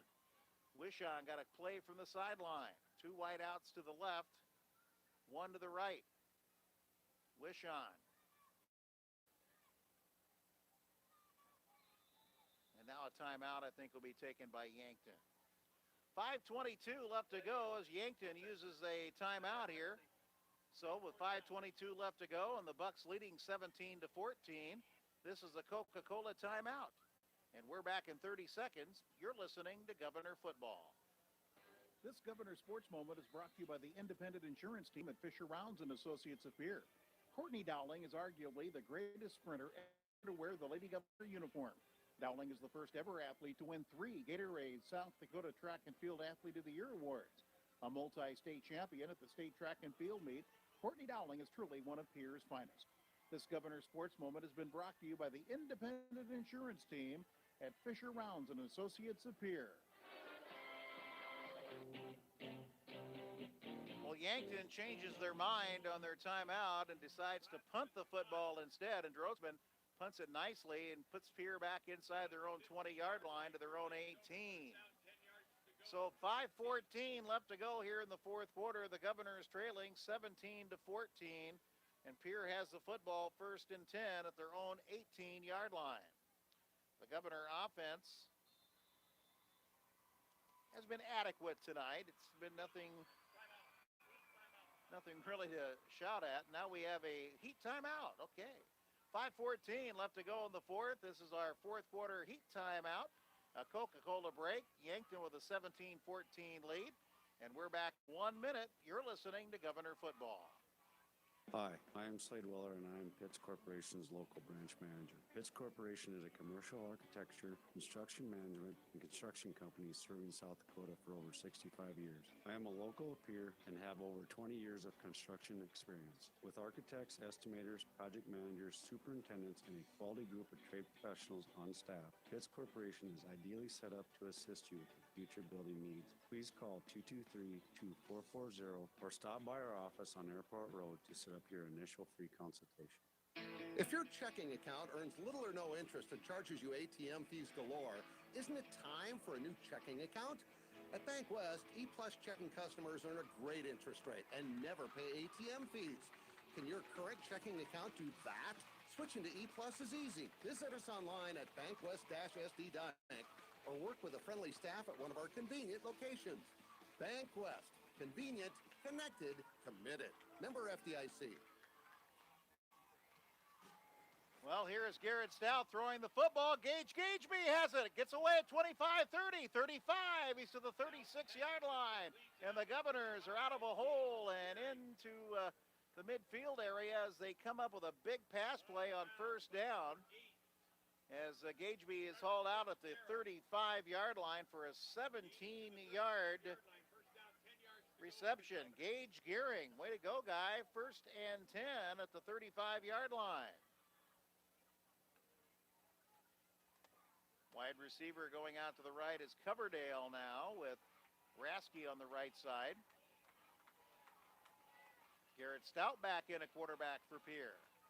Stout has the snap. And there's, Stout almost fumbled it, but he held on to it. Will take off running, gets across the 40, 45, 50. He's to the 45, to the 40. He's to the 35, to the 34, and down he goes. He almost tried to hand that ball off to McGuire Rasky, and that would have been disaster. Probably would have resulted in a fumble, but he pulled it out. And then he does a great job of running around the right end, and he's all the way down to the 34-yard line on a 31-yard run. So Garrett Stout, it's 1st and 10 for Pierre in Yankton territory at the 34. And I think we're seeing some determination now by the Governors. They know they have to win this ball game. They're trailing 17-14. And Maher in the quarterback hands the ball off to Rasky, and Rasky trying to get around the left side and gets out of bounds at the 30-yard line for a 4-yard pickup. Run out of bounds by a couple of bucks over there on the far side. Trevor Fitzgerald, one of them. That's 47 yards rushing for McGuire Rasky. It's 2nd down and 6 at the 31-yard line. Actually, 2nd and 7. 2nd and 7 at the 31-yard line after that 3-yard pickup. Now Stout is back in at quarterback. Gearing in the backfield. Wide receivers to the right and to the left. Calling his count. And there's Stout, and he'll give the ball to Rasky. Rasky spins, gets away, gets inside the 30 to the 28-yard line. 3-yard pickup for McGuire. He's at the 50-yard mark and 13 carries in the ball game. And the Governors will be faced with a 3rd down at about 4. 3rd and 4, the ball inside the 30 at the 29-yard line. There's 4 minutes left to go here in the 4th quarter. The Governors trailing 17-14. Here's the Stout in the backfield. When the quarterback spot, he has Shukart wide to the right, Coverdale to the left. Calling his count. There's the snap, back to throw. He's going to roll to his right. He's being chased. He's getting away. He's running to the left now. He's going to get to the 30, to the 25, to the 20, to the 15. He's to the 13, but there's a penalty marker down. Hold the phones. And now another late penalty flag goes down. So we may have 2 separate penalties on this play. Stout did a great job of avoiding the would-be tackler in the backfield and got away and got around the left side and gets all the way down to the 13-yard line. But now we check penalties. We've got one back at about the 37-yard line and one where the tackle was made on the 13 after the tackle was made. So that might be a dead ball foul. So the officials will sort it out. Here it comes. Holding on Pierre. And what's the second call? A face mask. So a holding call on Pierre, a face mask on Yankton. They offset each other. The ball will come back to the 29-yard line. And we'll play it all over again. 3:26 left. Oh, the Yankton crowd trying to urge their defense. The Governor crowd on the other end urging their offense. Maher slotted on the right side. Coverdale wide right. Stout at quarterback. Rasky in the backfield. Shukart on the left side out wide. And there's a handoff to Rasky. And Rasky first down and then some. He's inside the 20. Gets away to the 15. 10, 5. He dives for the end zone. Is he in? Hold the phones. He thinks he's in, but the officials have not indicated yet. They say he's down at the 1-yard line. McGuire Rasky with a great run. Getting around the left side, avoided a tackle, and then he gets all the way down to the 1-yard line. A 28-yard gain for McGuire Rasky. And it's 1st and goal for Pierre at the 1-yard line. And now a penalty will go on Pierre on the right side as the right tackle on this right side, Cole Nelson, moved too soon, and the ball will go back to the 6. So the 5-yard penalty on Pierre, just their 4th penalty tonight, will make it 1st and goal at the 6-yard line. 1st and goal at the 6. 3:02 left to go. Pierre trails in this one, 17-14. Coverdale wide to the right. Stout still in at quarterback. Calling his count on 1st down and 10, or 1st and goal. There's the snap. Handoff to Rasky again. Gets around the left side, and this time he's not denied. He's in for the touchdown! Touchdown! Touchdown, Governors! And Pierre has taken the lead with 2:54 left to go in the 4th quarter. Rasky on a 6-yard run. And the Yankton crowd deathly quiet immediately. Carson Miller now will try to make this a 4-point ball game. There's still 2:54 left to go. Both teams have timeouts to use. Stout with the hold. Snap is down. Miller's kick is up, and it is good. And Pierre has taken a 21-17 lead with 2:54 left to go here in the 4th quarter. And we're back with the off. You're listening to Pierre Governor Football. Though we are still enjoying long summer days and plenty of summer heat, fall is right around the corner.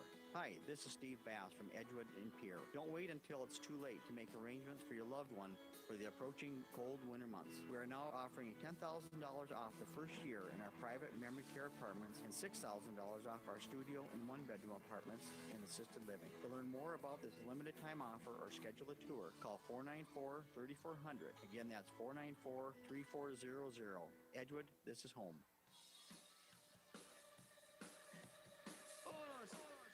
A 7-play, 82-yard drive.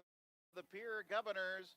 McGuire Rasky going in from 6 yards out, but boy, did he have some big runs in that sequence. He had a 28-yard run, and Garrett Stout had a nice run of 31 yards. And now the Governors have a 4-point lead at 21-17.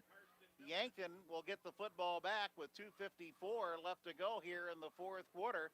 And don't go away, because this ball game is anybody's to take and win. Who wants it more? The loser will drop to 0-2 to start the season. The winner will go to 1-1. Miller tees the ball up at the 40. Here comes the kick, and it's a high end-over-end kick, and this will be fielded at the 3, to the 10, and a missed tackle to the 15. Penalty marker down, and Yankton is going to be getting the ball out to the 21 or 22-yard line. That was Solar who returned that, but a penalty marker lying at about the 17-yard line, and this would appear to be against Yankton, a hold. And ouch, I tell you, Yankton with a ton of penalties tonight. They have 11 of them. That is something they really have to work on as they go on the road next week for the first time. So Yankton will be backed up. They'll have it 1st and 10 at their own 8-yard line. So the Governor defense now. Are they up to the task? 1st and 10 at the 8 for the Bucks. Wishon not going to run the ball unless he has to. Nobody else back there in the backfield for him. He's going to throw it over the middle, and the pass is caught at the 14-yard line and hauled down. Koletsky with that reception. A 6-yard reception to Koletsky on a slant right over the middle. Chase Satgast with the stop. And it's 2nd down and 4. And there's a pass on the near side, and it's intercepted. The Governors get the football back. Pass intercepted by Andrew Coverdale. A huge turnover for the Yankton Bucks, and the Governors have the ball at the 26-yard line. Pass on this near side. Coverdale stepped in front of the intended receiver and gets the Governors Well, the second turnover on the night for Yankton, the second interception, and Pierre will have the football 1st and 10 now at the 26 with 2:16 left to go in the fourth quarter, and they may be content to try to run the football, run some time, get the clock down there, and get out of here with a win. Stout in the backfield at quarterback, though. Two tight ends and wide outs to the left and right. Stout calling his count, gives the ball to Rasky. Rasky gets hit behind the line and thrown for a loss back at the 32-yard line. 6-yard loss on that one. Carbon Postma in on the stop, and Rasky didn't have a chance on that one. It'll be second down and 16, and Yankton uses a timeout. So it's a Coca-Cola timeout. There's 2:11 left to go in the fourth quarter. Pierre 21 and Yankton 17, and we're back in 30 seconds. You're listening to Governor Football.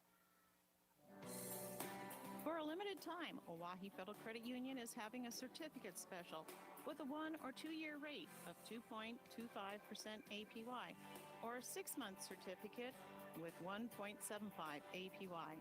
Minimum certificate deposits are $1,000. Our cutoff date for this special is September 18th, 2018. Stop in at 221 East Pleasant to see Roseanne about your certificate needs today.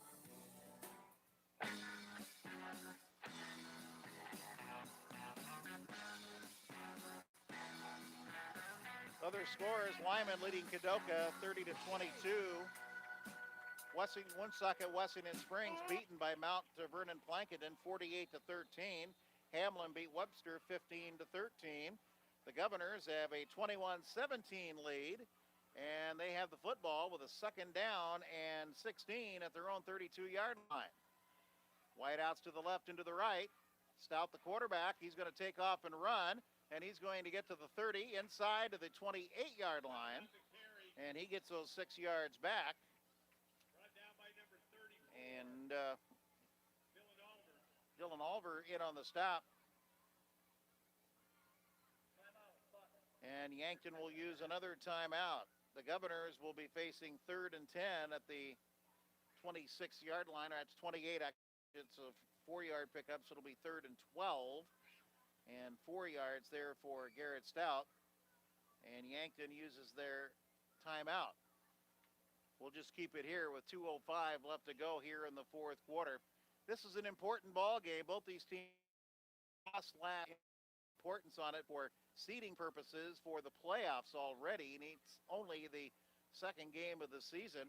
Neither team wanted to go down 0-2 for their playoff positioning in a home field in the playoffs, of course, or for the ESD. The title's still pretty much in reach as Harrisburg defeated Pierre last week. Harrisburg has Sioux Falls O'Gorman tonight. They've got a tough road to hoe here over the course of the next few games. The Governors, if they can hold on to this win, then they go to Douglas next Friday night and host Huron in 2 weeks for their homecoming game before traveling to Brookings. So here it is, 3rd down and 12 for the Governors at their own 28-yard line. 2:05 left to go here in the fourth quarter. 4 wideouts on the right side, nobody on the left, and Stout, the quarterback, calling his count, and he's going to take off and run, and this is Maher. No, this is Stout. He cuts back in, 20, 15, he's to the 10, he's to the 5, he fumbles the ball, and it bounced right back into his grasp, and he goes down at the 4-yard line. What a break there. Garrett Stout, wow, an 18-yard gain, but hold the phones. It's coming back. We have a foul on the Governors. A penalty marker on the field. The run is being called back. So all that Stout did was for naught, as the Governors will be penalized.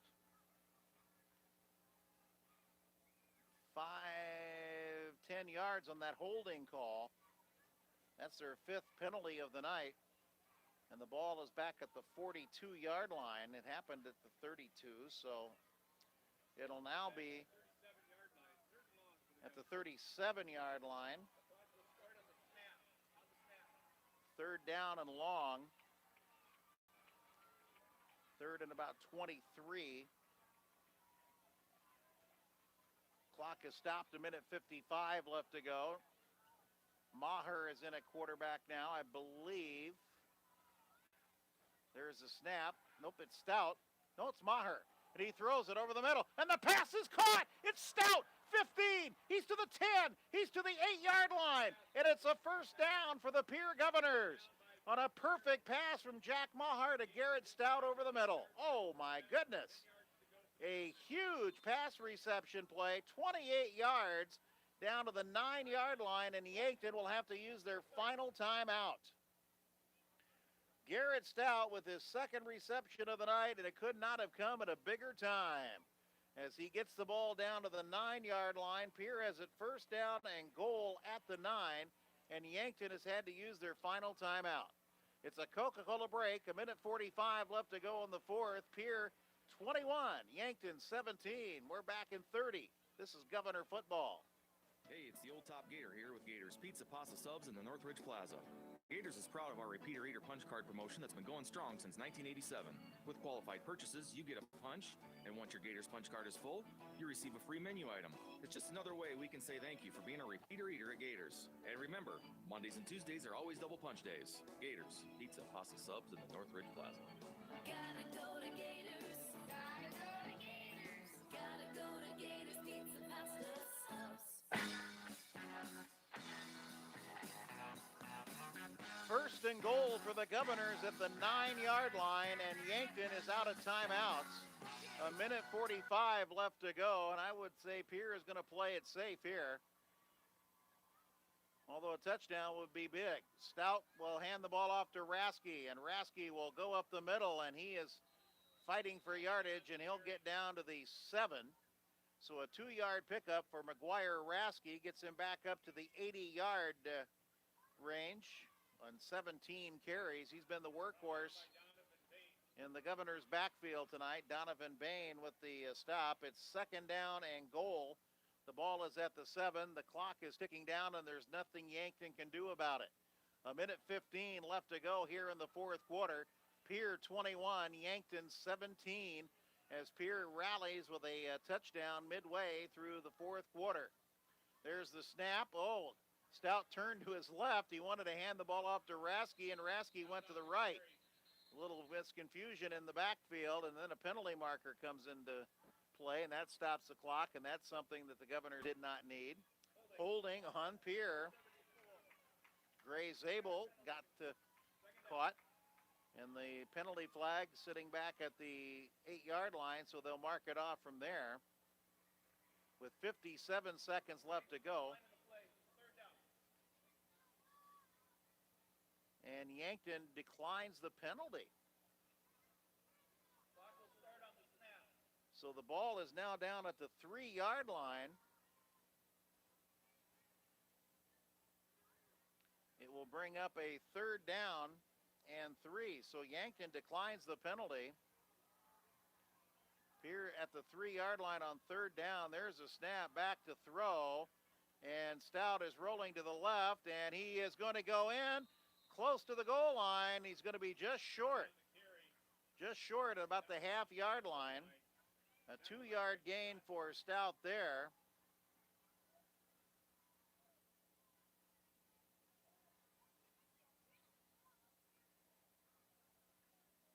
And the clock continues to tick down. 30 seconds left to go. It's fourth down and goal at the 1. And I don't believe Pierre has to snap the ball. Or if they do, it's going to be very, very late in the play clock. They may take a penalty also. 11 seconds left to go, and now Pierre will take a timeout. 11 seconds left to go in the game. Fourth down, less than a yard for the touchdown, and a Pierre timeout. It's a 30-second Coca-Cola break. We'll come back after this 30-second timeout. You're listening to Governor Football. Top of the morning, TNA. This John may help you. At TMA, top-notch service begins the moment you call for an appointment. John at TMA believes in customer service and quality work. When you need tires repaired or replaced, TMA is the place to go. Just remember, if it's round, rubber, and rolls, it's at TMA. You can count on TMA for all of your automotive needs, from tires to mufflers to all automotive repairs. Call TMA at 224-6167, and your service begins with... Top of the morning, TMA with John. May I help you?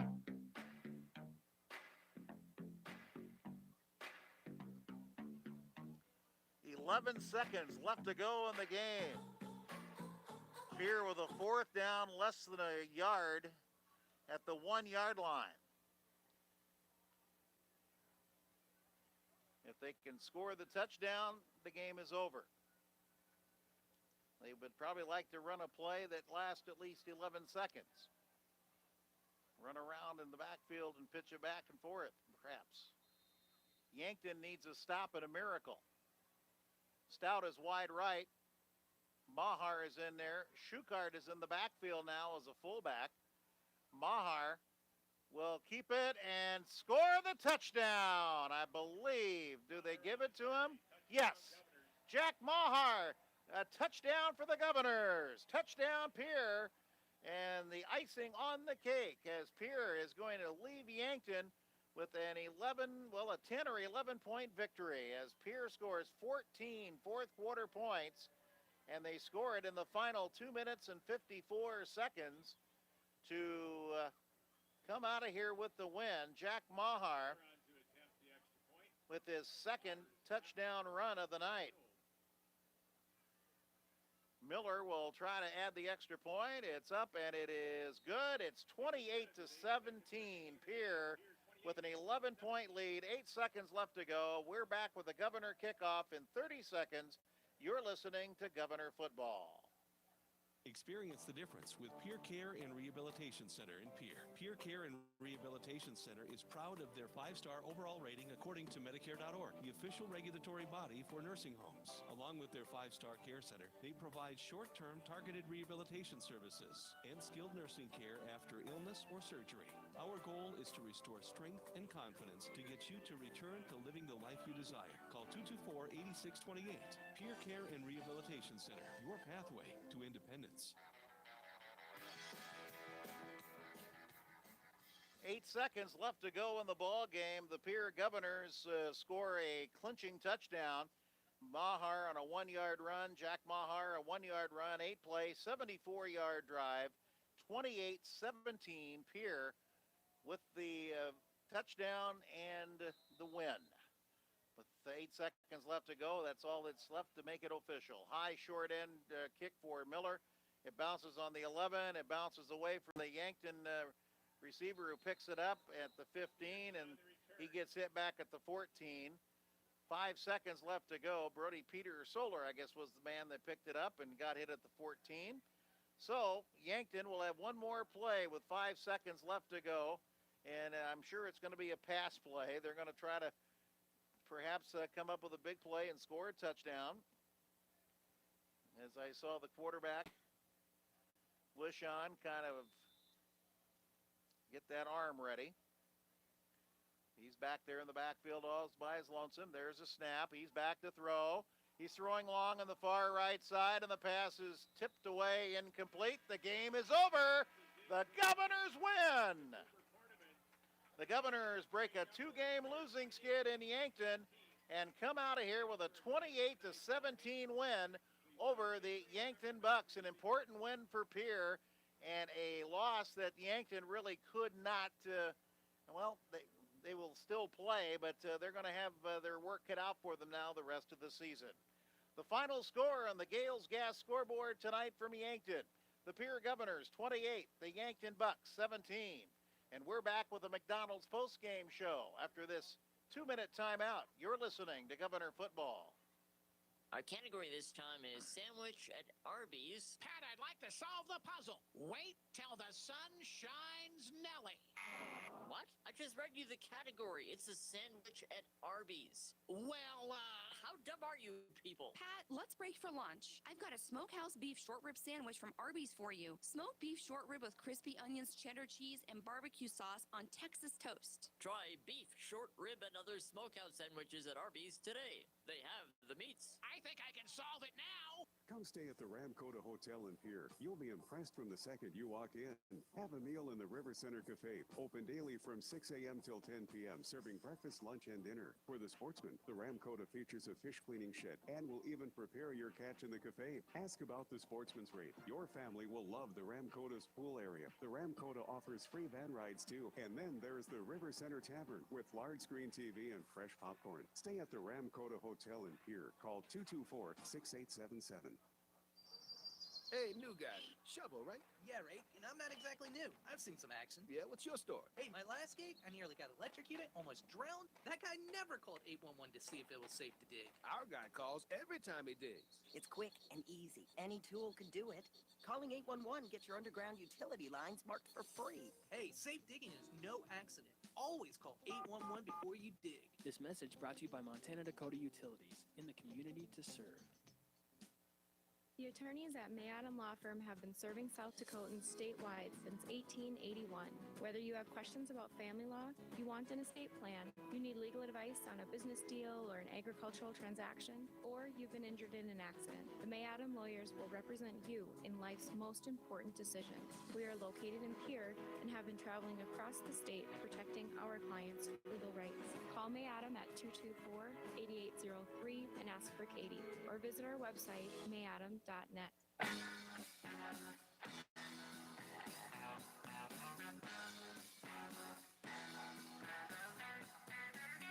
Well, the Pierre Governors get a huge win tonight here at Crane Youngworth Field in Yankton as they rally for a 28-17 victory over the Bucks.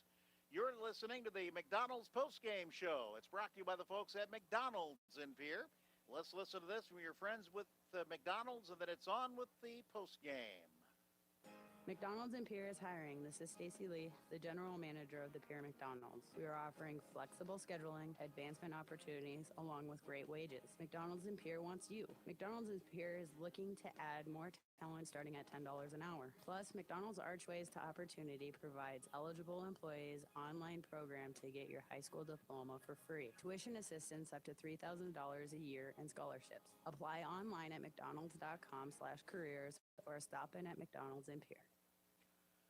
Well, the Pierre Governors were trailing at the end of three quarters, but they were, and actually they tied it going into the fourth at 14-14 as they scored a touchdown in the third quarter. The lone touchdown scored as Garrett Stout hit Jason Shugard on a 32-yard touchdown pass, capping the 11-play, 80-yard drive.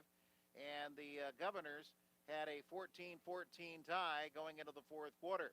Yankton regained the lead early in the fourth, 8:04, when Nicole Swatsky kicked a 20-yard field goal, capping a 10-play, 67-yard drive to make it 17-14 Yankton.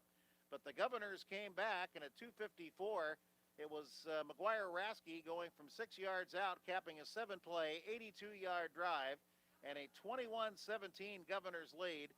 And the Governors would not relinquish it. They got a pass interception from Andrew Coverdale, a huge turnover that Yankton committed, and the Governors took it on in, 8 plays, 74 yards. They score with 8 seconds left.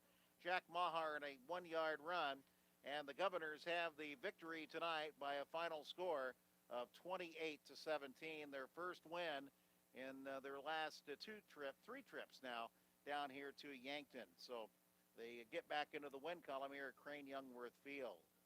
Offensively in the ball game, the Governors run for, unofficially for 79 yards. No, that's Yankton. We'll go back to the Governors' stats.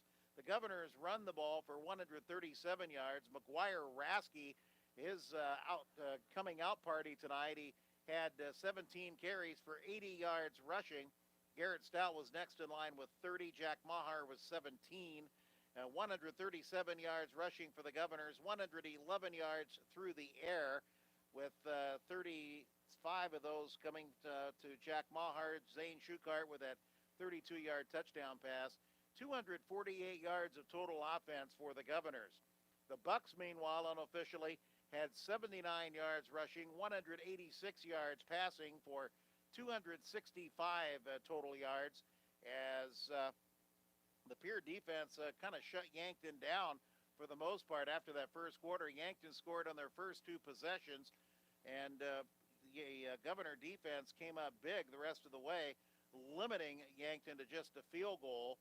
And they bent a little bit, but they did not break, and they get the victory tonight, 28-17 over the Yankton Bucks. Head coach Steve Steele will be making his way up here. We'll be visiting with him and more as the Governor postgame continues after this 2-minute timeout. You're listening to Governor Football. Today, the average person spends more time researching their TV purchases than they spend researching their mortgage options. TVs are pretty complex, but have you ever tried to read a mortgage contract? Think about it. Shouldn't we be giving at least as much consideration to a 30-year loan as we do a 50-inch screen? At First Dakota, we believe that the more a home buyer knows, the better the home buying experience. Home loans from First Dakota National Bank. We love answering questions. Visit firstdakota.com. First Dakota is an equal opportunity lender. Do you know about the Good Neighbor Pharmacy at Lynn's Dakota Mart? It's a convenient place to have your prescriptions filled, especially when you can shop for groceries, sporting goods, and all your needs, while the Good Neighbor Pharmacy fills your prescription. Lynn's Dakota Mart and Good Neighbor Pharmacy offer free delivery and mail-out. You're not a number, you're a neighbor at the Good Neighbor Pharmacy inside Lynn's Dakota Mart in Pierre. This Governor Sports Moment is brought to you by the independent insurance team at Fisher Rounds and Associates of Pierre. Brevin Kaiser is one of just a handful of athletes that were true stars in different sports. Pull that chair A in. 3-time All-State player in basketball and 2-time All-State football player, plus Player of the Year his senior season. Brevin Kaiser, truly one of Pierre's finest. This Well, your Governor Sports defense Moment has been brought to bent you a by the little bit. independent insurance team But at after that Fisher first Rounds and quarter, they Associates didn't of Pierre. break. Hi, I Yeah. am Slade Weller, and I am Pitts Corporation's local branch manager. And Pitts your offense Corporation is a figured a few commercial things out, architecture, finally. construction management, and construction company serving South Dakota for over 65 years. I am a local peer and have over 20 years of construction experience. With architects, estimators, project managers, superintendents, and a quality group of trade professionals on staff, Pitts Corporation is ideally set up to assist you with future building needs. Please call 223-2440 or stop by our office on Airport Road to set up your initial free consultation.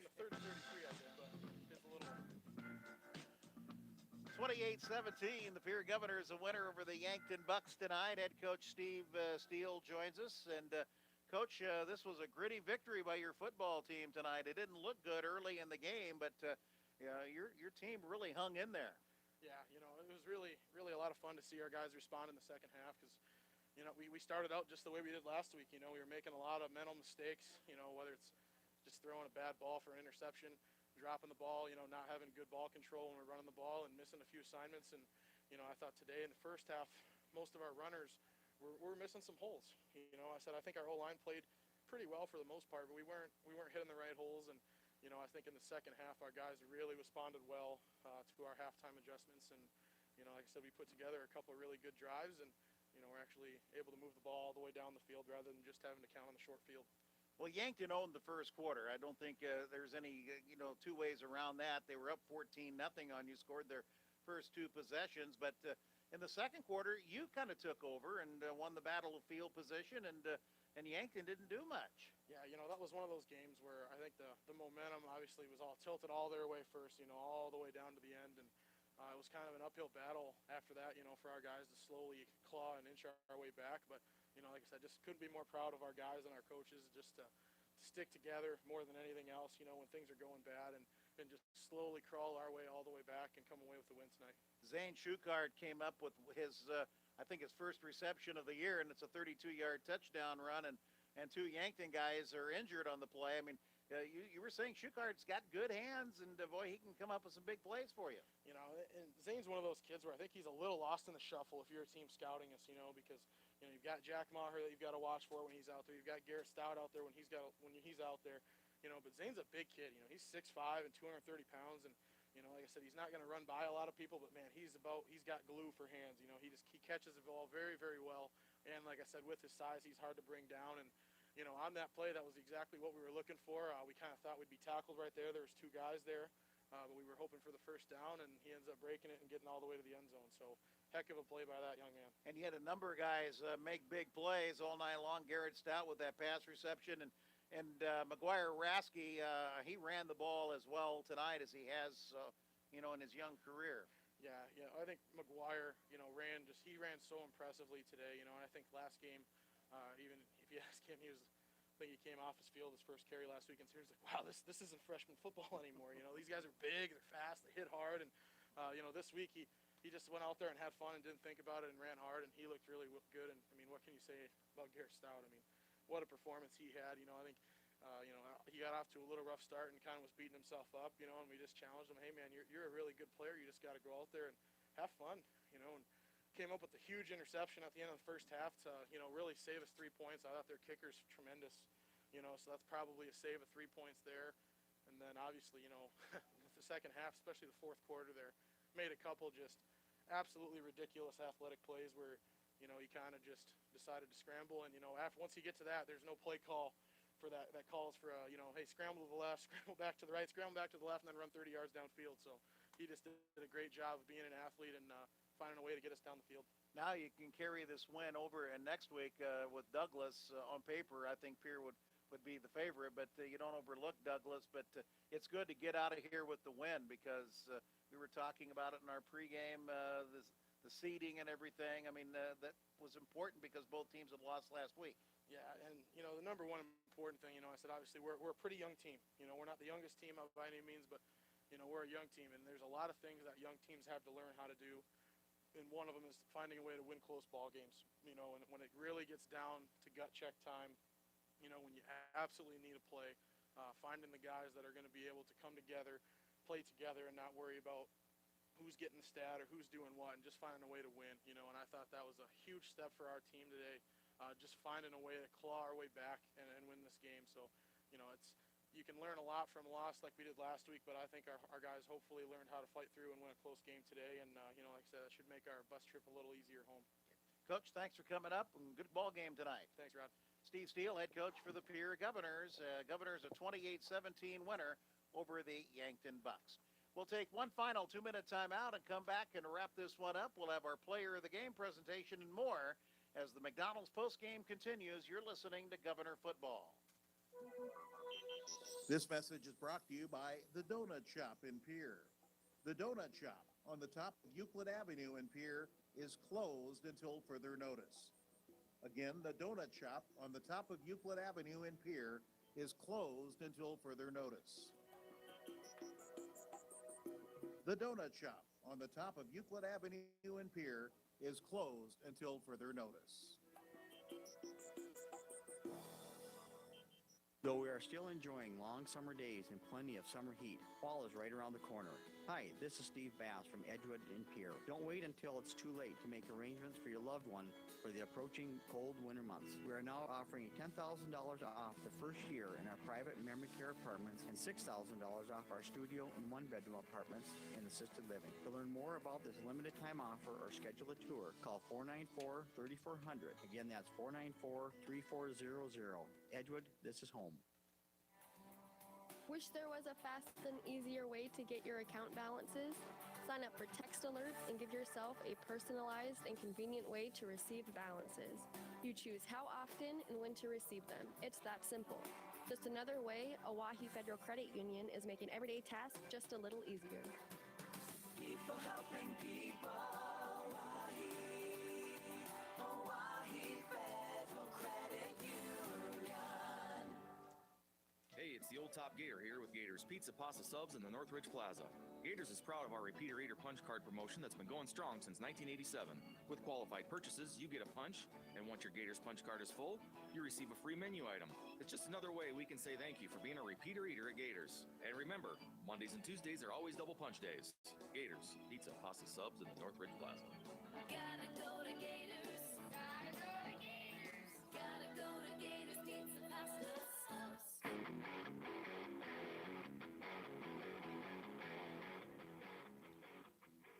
Well, it's time now for our Player of the Game presentation on River 92.7. Our Player of the Game being brought to you by Cowboy Country Stores. Let's find out who our Player of the Game is after we hear this from Cowboy Country Stores. There's a reason they call it Champs Chicken. It knocks out the competition hands down. Stop by Cowboy Country Stores in Pierre and Fort Pierre and pick up a 12-piece bucket of Champs Chicken for just $15.99. Cowboy Country Stores feature pizza, appetizers, potato salad and coleslaw, coffee, iced coffee, cappuccino and lattes, plus fresh brewed iced tea. Cowboy Country Stores on Harrison and in Fort Pierre also serve breakfast beginning at 5 o'clock. Eggs, omelets, breakfast meats, and toast. Convenience with a capital C. Cowboy Country Stores, Pierre and Fort Pierre. Well, our Player of the Game, several Pierre Governors had outstanding games tonight, but McGuire Rasky had a breakthrough game. We had him down for 80 yards rushing tonight. He ran the tough yards, and he got them well as he learned last week this isn't freshman football anymore, and tonight he stepped up big time in the varsity. The sophomore had a great night, 80 yards rushing to lead the Governors in that category, and McGuire Rasky of the Pierre Governors is our Cowboy Country Stores Player of the Game. And for being named Player of the Game, he'll be receiving a T-shirt noting his accomplishment of the game tonight. That is McGuire Rasky of the Pierre Governors, your Cowboy Country Stores Player of the Game. So the Governors get a huge victory tonight, 28-17 over the Yankton Bucks. The Governors will travel to Douglas next week to take on the Douglas Patriots. We'll have coverage of the game beginning at 7 o'clock with the pregame at 6.